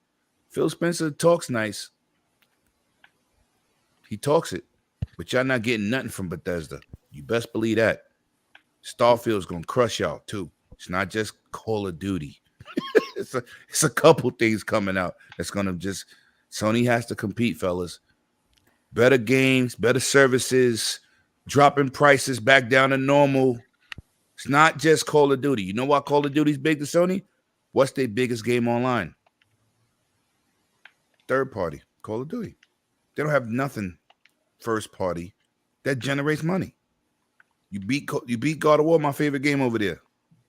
It's over. What else you play over there? They came out with 2 great titles. They wasn't better than Halo, but you marketed them as Halo killers, Resistance and Killzone. You put that bullseye on them games back. You got a rude awakening. Halo changed the planet when it dropped. Period. People on consoles that knew nothing about LAN gaming, like colleges and military bases. That was that type of situation. They put that in the living room. Changed the game. And you thought you could bring out Resistance and Killzone and say, this is the Halo killer. That's funny. Good luck. Good luck, now, man. Halo's being the Halo killer. Yeah, facts. Right. And once it get fixed, everybody's going to be kumbaya. And they ain't going to care. Once Halo get what people want, nobody's going to care. Does anybody care today that Cyberpunk released bad? Nope. All is well. Battlefield took a matter of months. Nobody cares. Battlefield's 1,000% working. Beautiful content. We got new content dropping in 2 more weeks. Again, nobody cares. You don't see no videos, no hate Battlefield videos. It's not trending on Twitter. Nobody cares. The game is fixed. Yeah, That's it what can it still is. pull like a Rainbow Six Siege kind of comeback. Right. I mean, Rainbow Six Siege was horrible, and I'm a fan. Maps. Like, it's gonna get better. Yep. It only can get better because patches and updates is beautiful. That's a fact. There's one game that come out broken every year. Nobody says anything. NBA 2K is broken every year for months. But being that it's the only option, what can you really say? It is what it is, man. It is what it is. That's why you don't want a monopoly. We have to deal with Madden. There's no other options. I don't like the pass this year. You got to deal with it till next August. That's just what it is. So good for you, Microsoft. Keep competing and putting people in their place who think otherwise. Anyway, I'm sorry, fellas. I'm sorry. All good. Anybody else want to add on to the Brazil situation? All right. Well, in that case, I guess we'll get into the dessert round of tonight's courses. It actually still deals with PlayStation, and it's actually kind of like a banana split. It's layered. We'll start with the first layer of PlayStation basically kind of like bit themselves, shot themselves in the foot with their argument that they tried making that, there's no way to compete. And then they come out and made some comments that Brazil actually used against them. And that was the fact that PlayStation is going to do live service games that will launch day one on PC and console, but single player games will still have about a 1 year gap. But we're already starting to see the walls of the sacred exclusive garden slowly being chipped away for PC players. And it's starting with live service games. What is the start on this whole situation? Like, is this where Sony's going to stop, or are they just slowly progressing into the inevitable thing that everybody keeps demanding for them to stop following Microsoft, stop being Microsoft, please stop wanting to make more money, just worry about me? Well, we all see the direction they're wanting to go. We'll start with General MLD. What do you think, General? Well, I mean, I've been in this kind of back and forth console stuff for a long time, since the 360 days, and the benchmark of the PlayStation culture was one console exclusivity. You bring up going to PC or anything else, they would laugh you off the internet. And it's funny how in a couple years that entire culture has just been gutted. I mean, I cannot help but see the poetic justice in that, and that the fans have to scramble and adapt and make excuses, because at the end of the day, the PlayStation, they see dollar signs, they see what Xbox was doing, and they want to follow. It's funny, like the market leader is doing what Xbox is doing. They wait and see if it's worth doing, and then they do it at their own pace. And then when they announce that they're going to put games to PC, everyone's like, okay, but it's like we're talking years away. I mean, it's still like on PlayStation day one. That's still the place to be. And now, so soon, like a lot sooner than I personally expected, they're saying, day and date for live service games, which is also like a big shock, I'd say, because they've been making primarily single player bangers for years now. And it's almost like they trained their community to like shy away from first party multiplayer games, because all they want is more third person single player action adventure. And I was saying, we're actually telling you to like live service games now. And not only that, we're going to put them day one. I mean, no big deal, right? So it's like, it's funny. Like, but again, because it's I see it as a half measure. Xbox, they went in full all the way. Day one, doesn't matter. It's on PC, it's on console, it's on cloud, it's everywhere. And that, I think, is the way to go, because I mean, to me it just makes sense. Like, if you're going to expand the ecosystem, make it available to everybody. With PlayStation now, it's like do you wait a year? Like, if you want the game right away, sure. But those who are on the fence, who's to say they're going to be like, well, I mean, if they don't have, let's say if they don't have a PlayStation yet, they could have the mentality, well, I mean, I have a decent enough PC. Why can't I'll just play on my PC now? I feel like it's just they're in a state of flux right now. They're trying to find their this new identity, and everyone's just trying to adapt as they go. Whereas us on Xbox, we're just looking over and being like, well, I mean, like we're just smiling. I don't know. So it's a good that they're doing it on paper. I mean, I'm sure they're gaining more money in. They're going to use that money to reinvest and grow as a brand. Sure, great. But I see it as a half measure. Like they got to do what Xbox is doing, or I'd say don't do it at all. I mean, if you built your culture, your brand on one console exclusivity, I'd say either stick it out with that. I mean, that's what Nintendo's doing. Nintendo is doing this thing for the longest time, and I see what you will by Nintendo. I mean, I respect that they stick to their guns on first party stuff. But PlayStation, they're doing something in the middle. Like I feel like just commit one side or the other. But yeah, that's my thoughts. No, it's really interesting, this whole situation with Sony and PlayStation and PC. I mean, like, it just shocks me that how somehow the PlayStation console base seems to think that their console has no relevancy now just because somebody else can play the game somewhere else. I mean, it's the same concept I've always had of, guess what? I have a PC in my home. I have multiple game consoles, and I choose to play where I want, when I want, and I don't care if there's a more spectacular experience somewhere else. There's always at least a hitch, in my opinion, to the PC side of things. I mean, I can't even make a damn YouTube video sometimes without having to update my graphics card, so I can only imagine what it's like to play a video game on there. But definitely, it's interesting to see how Sony is embracing PC so quickly. What do you think, Crusader? Oh, man. I told everyone the live service games would be day one. No one wanted to believe, old Crusader, that the live service games were going to be day one. This was like the most I told you so news that I've ever felt in a long time in this space. I told everyone the live service games would be everywhere. And it all folds into that thing that I talk about all the time. Live service games are their own platform. They need as many players as you can get. That means that you are going to put them everywhere that you can. And you're going to do that based on what's called the IP saturation, right?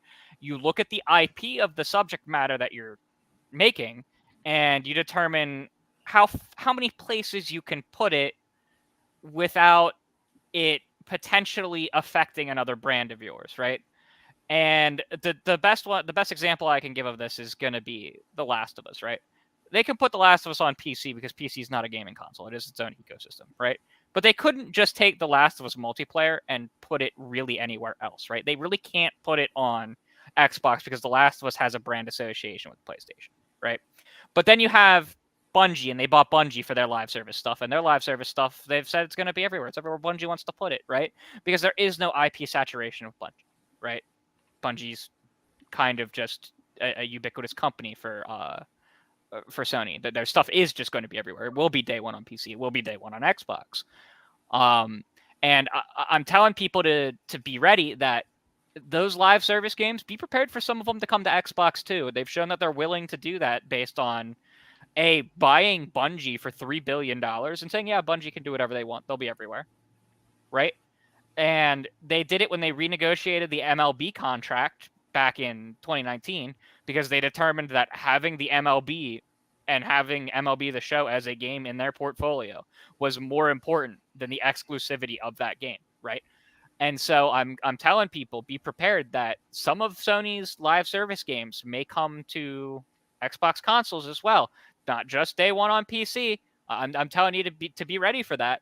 And the reverse is going to be true with Xbox. Look at the IP saturation, and if the IP is broad enough and kind of just ubiquitous enough that with a live service game, it could be everywhere, because having more people able to spend in those kind of games and play together makes that game better for literally every player and makes it a far more profitable experience. Starfield doesn't do that, right? The Last of Us, the single player Last of Us, doesn't do that, right? They literally, they don't really make that much more money being more places, right? It's a singular purchase and you're done.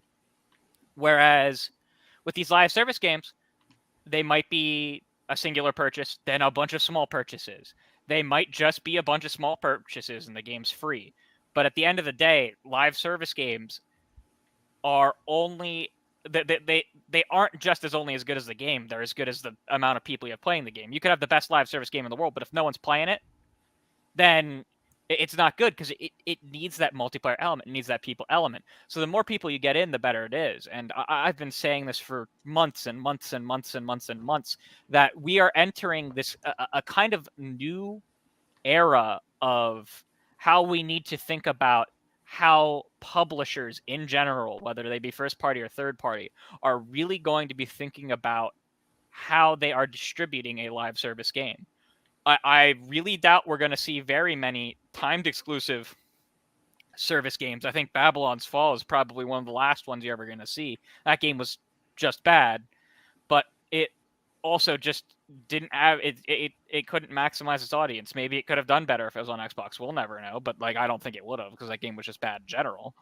But you're really not going to see exclusivity in the same matter tied to a live service game, because it needs as big an audience as it can get to be successful. So this was the most predictable thing in the world to me, that these live service games were going to be on PC, because PC is a neutral platform. No one really controls PC. Steam controls PC. Valve controls PC, right? But like they don't even really control it. They're just like an open marketplace where anyone can sell stuff, and that you can have your own marketplaces on PC too, like Battle.net and the Microsoft Store and Epic. But none of them are anywhere near the saturation. And so PlayStation can come in and release their stuff on PC and it ain't no thing, because it's the wild, wild west of just publishers selling stuff, right? But they're not going to take their stuff that has a saturation and release it on Switch or on Xbox. But stuff that doesn't have some kind of saturation, your MLBs, your Destinies, your whatever Bungie's making in the future, and maybe some of the other stuff that they got cooking, maybe it will. And people should really be prepared for that concept. Be prepared for it on Xbox's side too.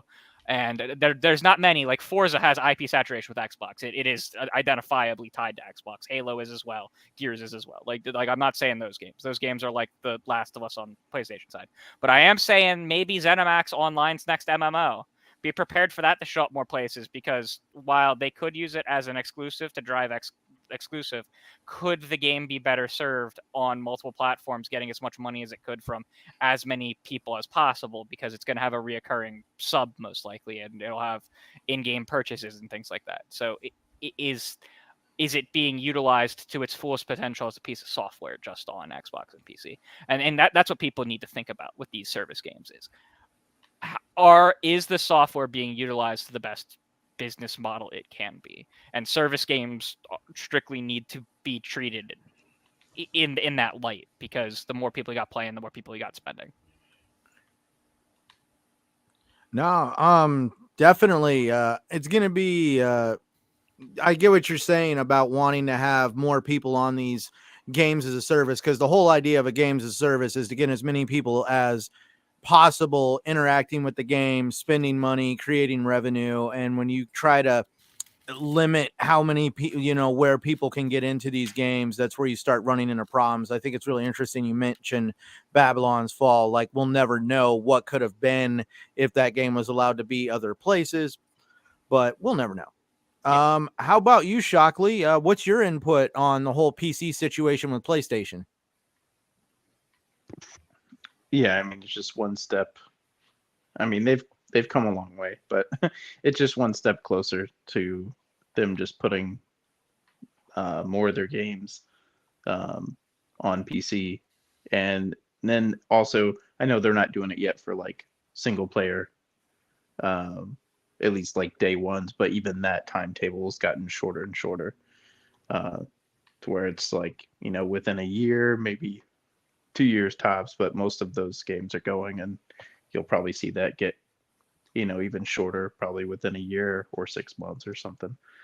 So they can get that initial boost, keep, PlayStation gamers happy that like want to play it first on PlayStation, just to say they have that. But it's just one step closer to eventually, I'm sure within this, this decade will be probably playing first party PlayStation games on PC day one. Because I mean, there's not too much of a like negative of doing that, because the people that are like hardcore buying their PlayStation at this point are gonna still buy it, like just to play it there anyway. You even have people that do play PC that will, just choose to play it on PlayStation, rather than just so because they like, the aesthetic of the PlayStation, even though they'll say like, hey, I'm PC first or whatever, or they have a $2,000 rig or whatever. But yeah, I mean, at this point, it's just another stepping stone. So if they're getting all those free to play games that are going to be coming out, or multiplayer games that they're working on with like Bungie, that are just going to be like day one on PC, going forward, and they're going to keep their single player games on PlayStation for now. It's just, there's just one more step to go. So, but yeah, it's just moving towards the inevitable. How about you, Dots? What's your whole input on this situation? Well, first, Invader, if you're still listening or you go back to this, I suggest a tip jar that anytime Crusader mentions Destiny in one of your podcasts, you got to put a certain amount in, and every weekend, channel's going to make a lot of money. Just going to throw that out there. No, my thoughts on this. Well, I agree with what you guys are all saying. I'm definitely on the same page with that. It's inevitable. It's the logical step. It's a moneymaker. And what I find funny about this is the irony that Sony doesn't want exclusivity that doesn't favor them, obviously. So while they might finally start pushing stuff onto PC, me and Crusader, we only played Final Fantasy VII Remake within the last year, obviously, because it only just came out. We both loved the game, and that was great. And I think a lot of people felt the same. A majority of people, like me, for example, I don't own a PS4 or 5. Crusader owns at least a PS5, but so I don't see myself ever experiencing PlayStation exclusive games until they now are popping up on PC. I actually bought the new God of War. I haven't played it yet, but I actually own it on Steam. And so it is on my library of things I can play in the future if I so choose. I eventually will do that, but everyone's got their backlogs. But I think it's ironic that they're pushing for that, but since exclusivity and PC ports and whatnot is no longer their ammunition to go after, because Sony these days always has to go after Microsoft for something. I know a couple weeks back there was the topic, I think it was actually the one I was on my first go, was about the was it the block fees that they would pay indie devs to keep things off of Game Pass. The fact that Game Pass is sort of their target with a lot of this stuff, I found was really, is kind of ironic. It's like, okay, we need money because we always need money because we're, big game company, and that's our goal in life. What do? So we got our exclusives. Oh no, exclusives are no longer becoming a thing. Let's put it on PC, and we're getting that now, which is great. It's like, okay, but now we still need to, attack Microsoft about something. Well, they got Game Pass, and they're doing Game Pass better than we are doing PlayStation Plus, so we got to attack that. Make it harder for people to get the exclusive games that are not exclusive, that we want day one on our console, but is now coming to PC. We don't want them on Game Pass, and it's this jumble of stuff that I personally find hard to keep track of. But it's a mess. But I mean, in terms of like the average player like me, I think that's great. I love playing Final Fantasy VII Remake. I'm sure if I actually pull out new God of War, I'd love that a lot. These future games, definitely, I cannot wait. But I just find it ironic that the place Sony is taking the steps in motion to do what they inevitably are going to have to do to like stay in the market, but they're doing the one thing that we all want them to do, and that's just to shut up, to stop flapping their gums, stop making a big deal about it, do the motion, stop yelling and complaining and kicking and screaming, even though they are still walking on the singular path that they are going to eventually have to walk on, whatever speed they choose to walk on it. But they just need to stop talking, stop making this a war, like a vocal war, you know, getting people involved who don't need to get involved, or attacking people who they're not involved with, but they want to be involved with because that gives them, you know, media coverage, that gives them their, you know, any I'm already losing my train of thought. What's it called? Any publicity is good publicity. What was that? Is that it? That's the thing. So that's what I feel is like going on right now, is that they're doing the motions. They are going to do the motions, like it or not, but they just need to stop talking. And finally, we get to 108 Dragons. Lemon, what do you think about the whole situation? I know you also got a rig too, but you still choose to be a console player.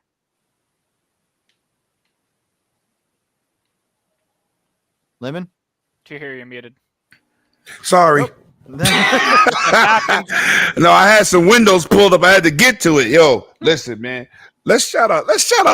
First of all, let's shout out PlayStation for the ultimate Michael Jackson moonwalk, because they are backpedaling backwards.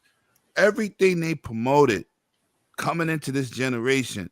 Shout out to Phil Spencer for applying the pressure. Games and services. We heard Game Pass was what?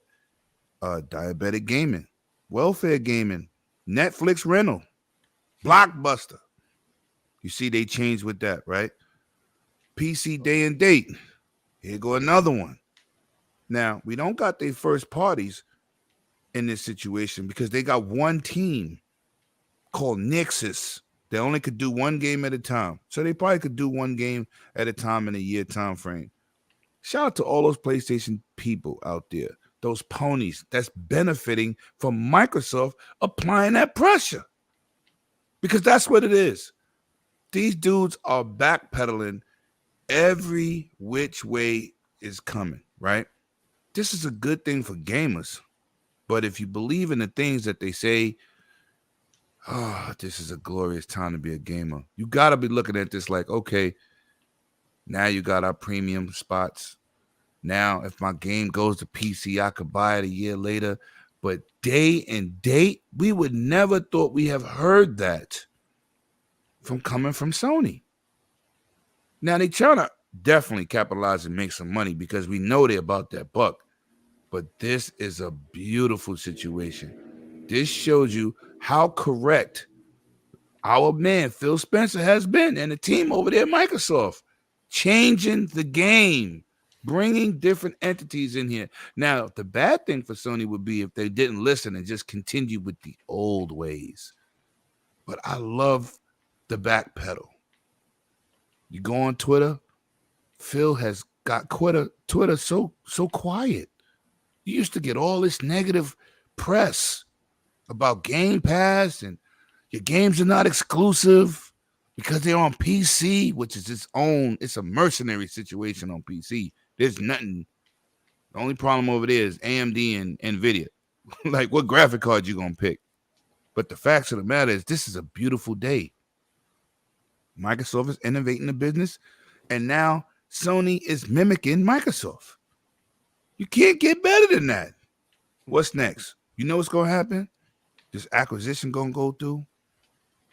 They're gonna get Call of Duty and Game Pass. They're going to be forced to put all their first parties day and date. I keep telling people, when you apply pressure, you either go with it or them pipes going to bust. Right now, every time Microsoft make a move, Sony said, we can't keep up. This is ridiculous. Listen, it's a beautiful thing. I'm happy for gamers that's going to be able to take advantage of this.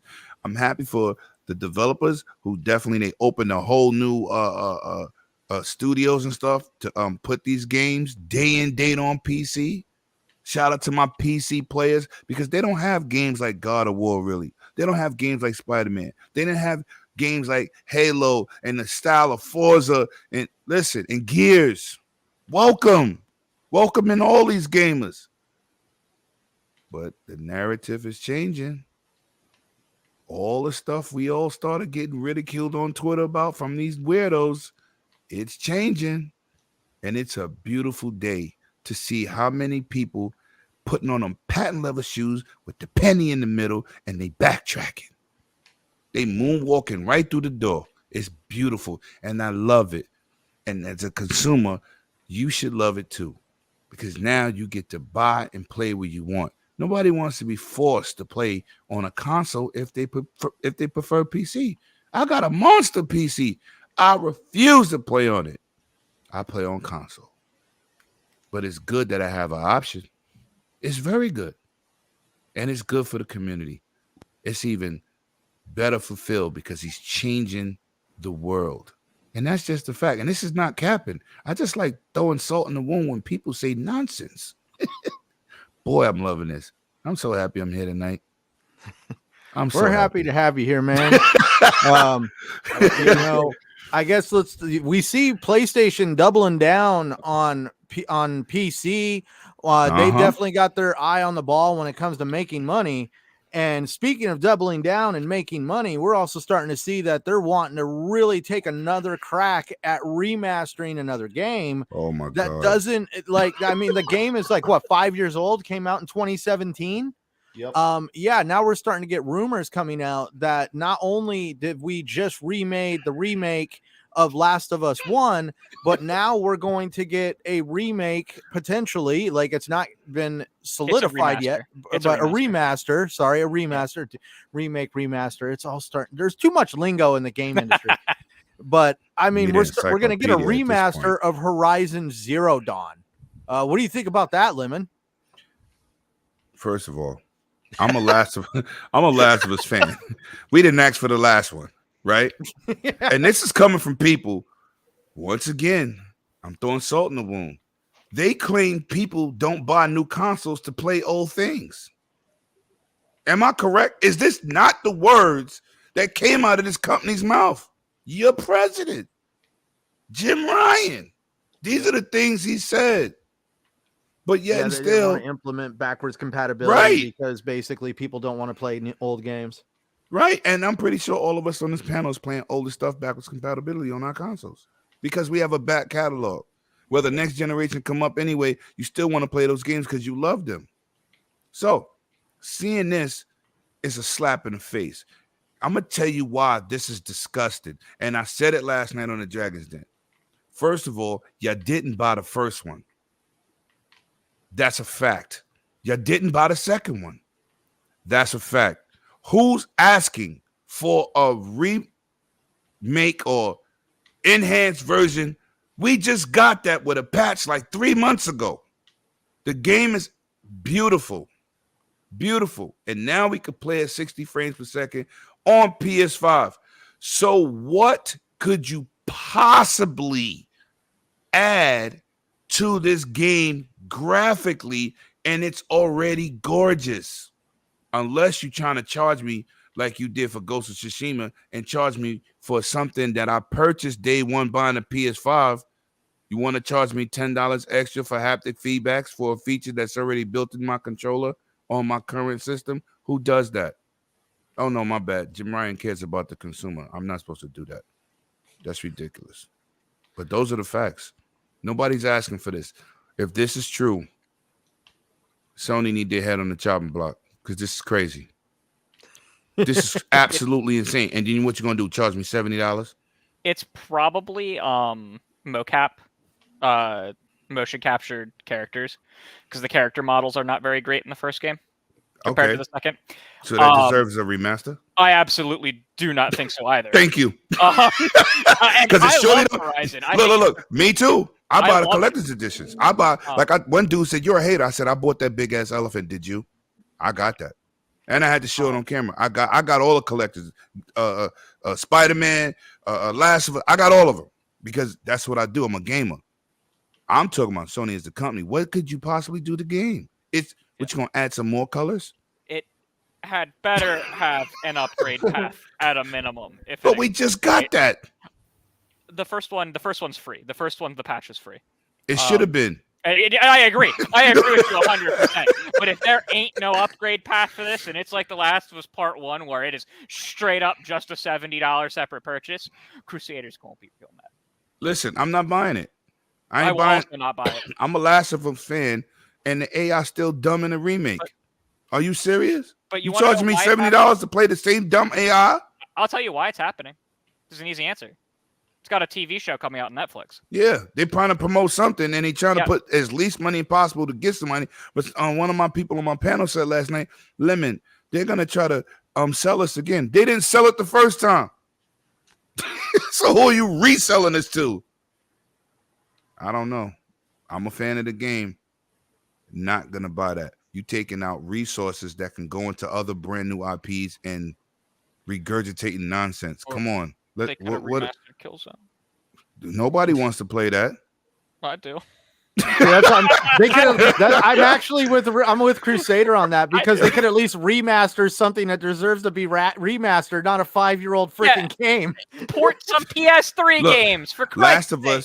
Last of Us 1 had a multiplayer. I used to go in and play it all the time. It was really meant for who likes that game because it was hardcore. It was 2,000 people in the server. At the height of that game. That's all I'm going to say. People say that the game was always like popular. And no, it wasn't. That's cap. I'm a hardcore Last of Us dude. It used to be 2,000 people. 2,000.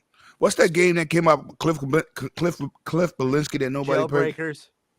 Yeah, it was just as bad as that. Okay, what the hell are they thinking about them with factions then? Like, you know what? That game's going to be good. You know what I'm thinking? I'm not buying it because that was supposed to be part of Last of Us 2. Now you charging me for it? Yeah, I think it's going to be a free-to-play battle royale. Oh no, they're charging you. I don't know. With their service games, they better switch it over because they said they was charging for it. So yeah, in the beginning, yes, they did. They said we were going to buy it for $40. So let's see what happens because they just starting this. They just got Bungie this year, right? They just got Bungie. So let's see if that falls into that, that model. But I'm not paying for it. I'm not buying the remake. I don't care what it looked like. I got Last of Us 2. I know what that engine looks like. I'm good. Bad enough. I got to ride around on motorcycles that's invisible with mad zombies chasing me with no legs. Oh, Days Gone. Yeah, you know what I'm talking about. Hey, you know what? Last of Us Part 2. I got to shoot guns with no arms. Okay, never mind. I was Premium experience. I went and played Days Gone on the PS5 to actually play it, and that game actually functioned pretty well on the PS5. Yeah, now after a few patches, but this is what I had to deal with day one.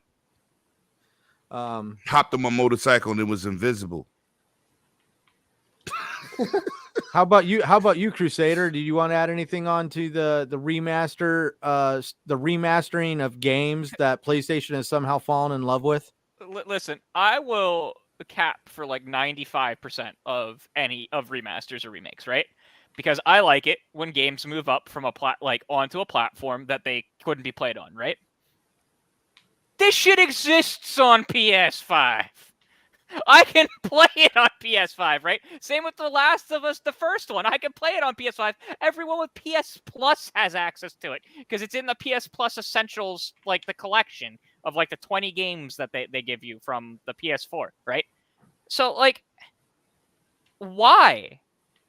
Besides you've got a show coming out and you want to cross promote your television show, why do this over something like Killzone or Sly Cooper or the 12 Ratchet and Clank games that aren't natively playable on the PlayStation? Yes, there are 12. There it is. I would know. There it is. The I'm mad at Insomniac for not even having them on the premium streaming service. 10 of them are missing.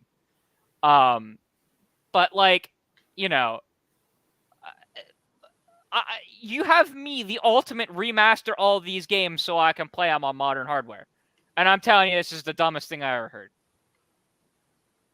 Why? Remaster something that needs remastered. If you're going to remaster something, don't. Otherwise, don't do it and develop a new game. Pick. Don't remaster something that came out 5 years ago.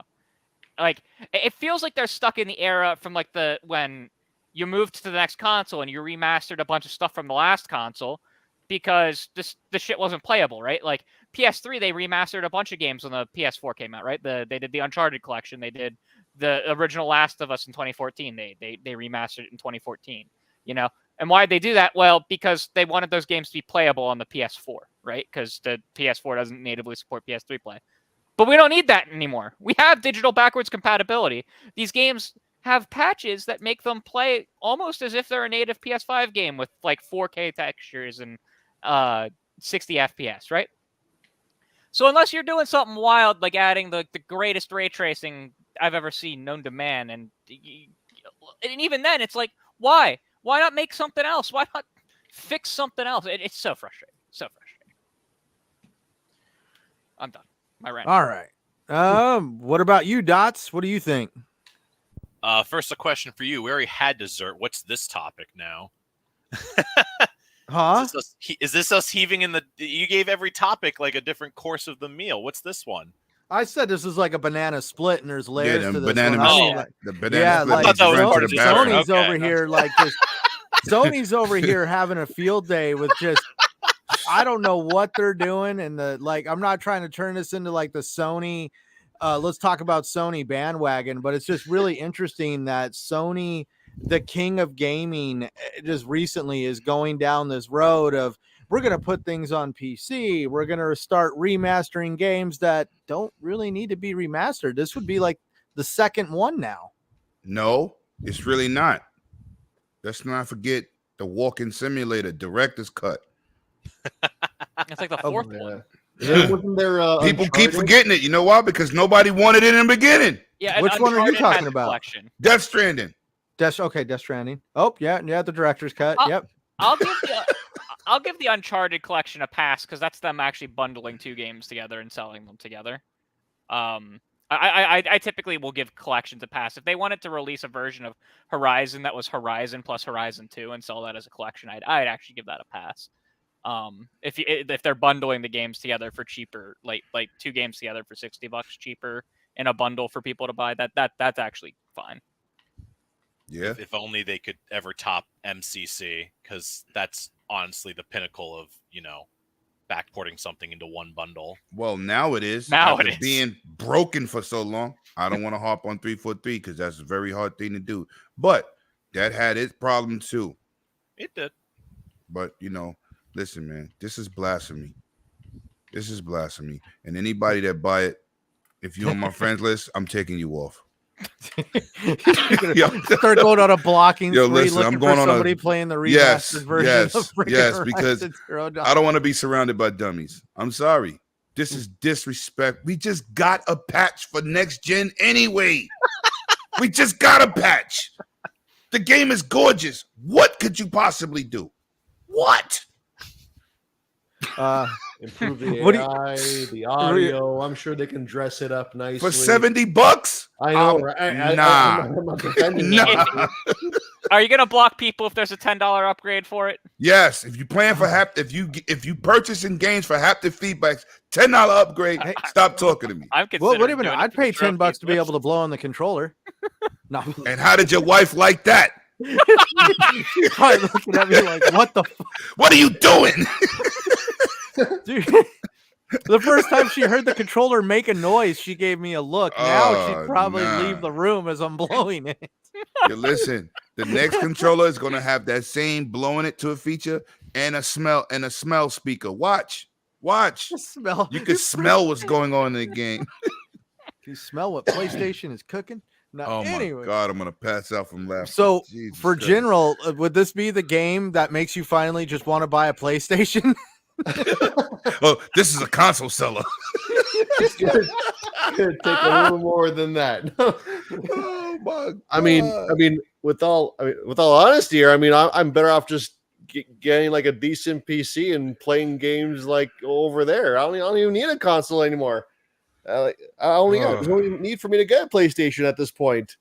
Oh So, my God. I mean, it's just, I mean, we all see how ridiculous this is. I mean, I'm just gonna call it like Sony right now. I think PS3 arrogant Sony, they're back with a vengeance, and they're doing everything they can to get that little extra dollar that they can squeeze out just because they can. So that's my stance on it. If this Horizon thing is true, it's just ridiculous, and people are gonna defend it, and they're gonna dress it up. Oh, the AI has been overhauled. Oh, the lighting's been overhauled. Like, and they're gonna slap on a $70 tag, and I'm just gonna laugh. So yeah, that's my take. It's stupid. So to get the what do you think, Shockley? Because I know you're into old gaming, but I don't even think this qualifies.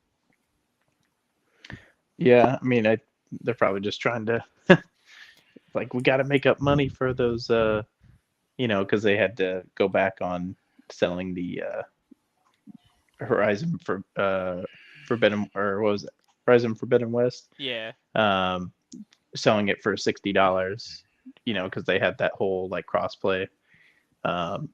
So people, had the loophole to just buy the PS4 version and automatically get the upgrade for the PS5.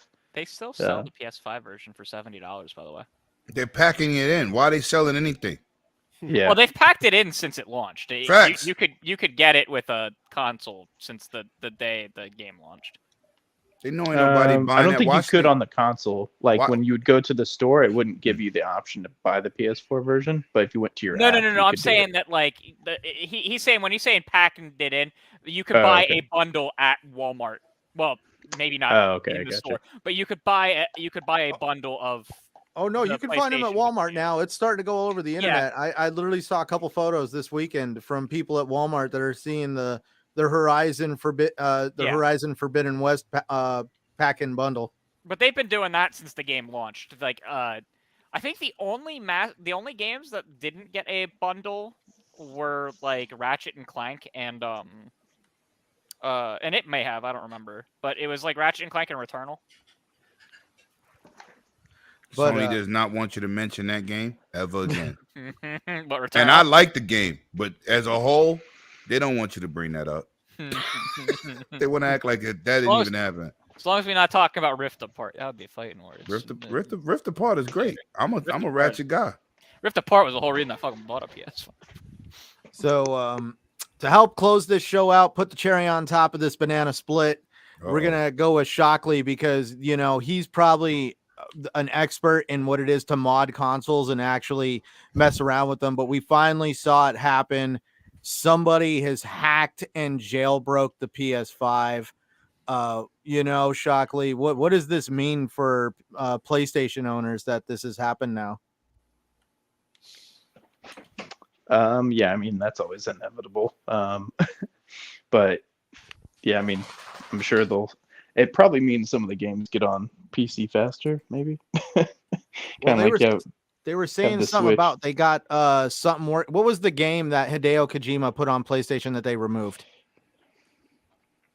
Oh, PT. You can already get that. They were saying somebody that the jailbroke PS5, they were able to get PT on there. They're saying it's not a really good jailbreak, but they have started figuring out how to at least try to start doing emulation on it. Yeah, it'll be like on the PS4 when you could play other PS2 games on the PS4, like that. It was capable to emulate, but they just didn't do it other than a handful of titles. So people will probably do that. They'll probably, PS5 might, I don't know. I don't know if it'd be powerful enough to do the PS3 emulation, but who knows? There's probably people out there that we can force it on there, but yeah, it probably just means more games get leaked to PC quicker, possibly. Just like you have the Switch, all of those games get on PC before they even get released now.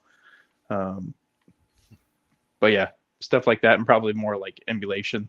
At least that's pretty much all I saw with the the PS4s when those were hacked.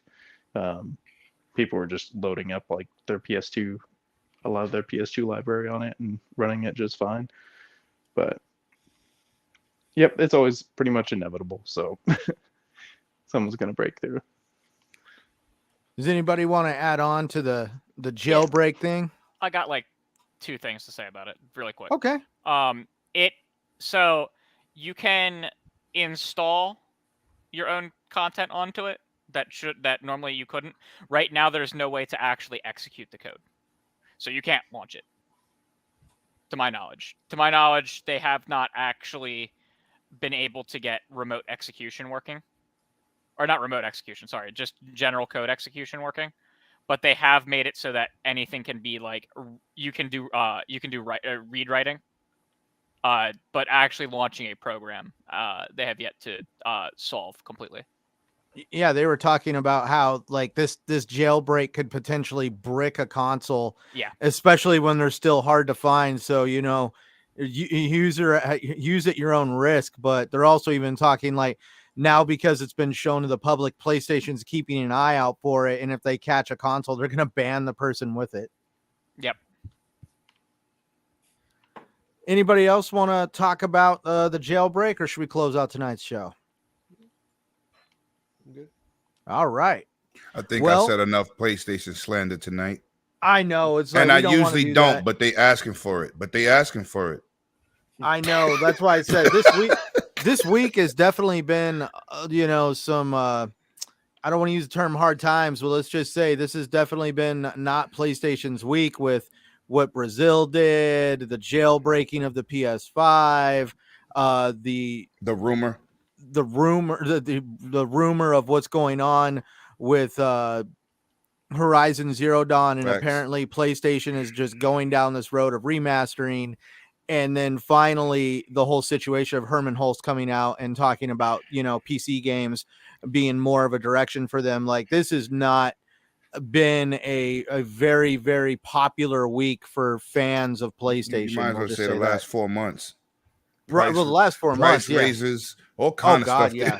They're on fire. I told somebody I think they're giving away this generation on purpose. Maybe PS6 is going to be stunning because they definitely ain't helping their cause this generation. It's easy to get them right now because they're getting themselves. If Xbox slid anybody a brown paper bag with some money in it, it was probably for PlayStation to toss this generation. Right. I can co-sign that. Because they are definitely on fire with the bad news. I'm waiting for something good. Just something. I'm waiting. I need it. I bought the system. I need it. All right. I guess that's tonight's show. Thank you, everyone, for joining us. Thank you to all the guests for being here and also the panel members. It was an absolutely fun night, especially with Invader giving me controls over the realm. But definitely, please follow the show, social media platforms, Twitter, Twitch, YouTube. Invader's a hardworking guy, does a good job of keeping the lights on in this place. So please, any support for TXR is much appreciated. Thank you to the individual that gave us a $5 super chat earlier. That happened and I did not catch it, but really thank you. And gentlemen, let's close out tonight's show. 108 Lemon, where can we find you at? First of all, you can find me here when they be picking me up. Shout out to y'all for having me, man. You know I'm always in y'all chat every Sunday, man. And y'all my GUG brothers. I appreciate the invite. Shout out to everybody in the panel. And shout out to everybody that showed up tonight, man. Without y'all being here, there's no reason for us to be talking. We could do this in a party chat. So it's greatly appreciated that y'all show up and give us your valuable time, man. But with that being said, you can find me at 108 Dragons TV on everything. Twitter, YouTube, Instagram, all the social media spaces, man. Stop by the den sometime. Stop by my channel. Check out some of that hot fire content. And I appreciate y'all, man. As always, I'm always here, full extension if y'all need me. All right. And over to our next guest member, kind of spur of the moment. Really appreciate you joining us tonight. Where can they find you, Dots? As before, I'm super happy you guys invited me again. I love the show and I love being on the show even more. Everyone can find me on Twitter under DotzRTS. RTS is the name of the game for me, and anything real-time strategy, that's my passion. That in Ace Combat and playing Destiny against my will because Crusader said so. No, I love being here. Love talking to you guys. I love this vocal channel that we have and how passionate everyone is. I've love listening to it. I try to listen to it every Sunday, and being on it's just a million times better.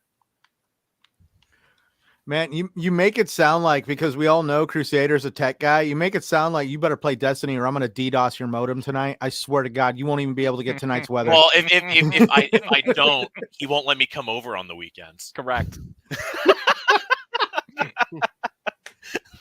All right. And speaking of Crusader, where can they find you at, bud? Yeah, you can find me at Crusader3456 basically everywhere. Twitter, all the gaming platforms. I think on Steam I'm Crusader Lord of the Realm, which is the same name on Twitter. And I'm gonna do everyone should check out Backlogged, the website. I keep a journal of all the stuff that I'm playing, and I give all the game star reviews and stuff like that. It's a great service to keep track of everything you're playing and stuff like that. So I'm just gonna give a shout out to Backlogged. Follow me there. That's where I want y'all to follow me. All right. I'll actually have to check that out. I've never heard of this website. Is this your personal website, or is this like a service for backlog this gaming? is just a website that I use for tracking my backlog and what I've played, and keeping track of like what I thought of the games and stuff. I'll DM it to you. Because honestly, like, not to like ADD it, but I feel like that's a feature I really wish Xbox would implement. Is some kind of like a check mark system that you can put on games that you have completed, so that way you know where you're at in your own backlog. Yeah, it would be great. You have to do stuff kind of manually here. I have everything listed manually, but it takes hours just to set up. If you have, it does take a while to set up, because you do have to like go in one game one at a time. But I love it just because I can keep track of everything I've played, want to play, have on a wish list, stuff like that. So I'll have to check it out.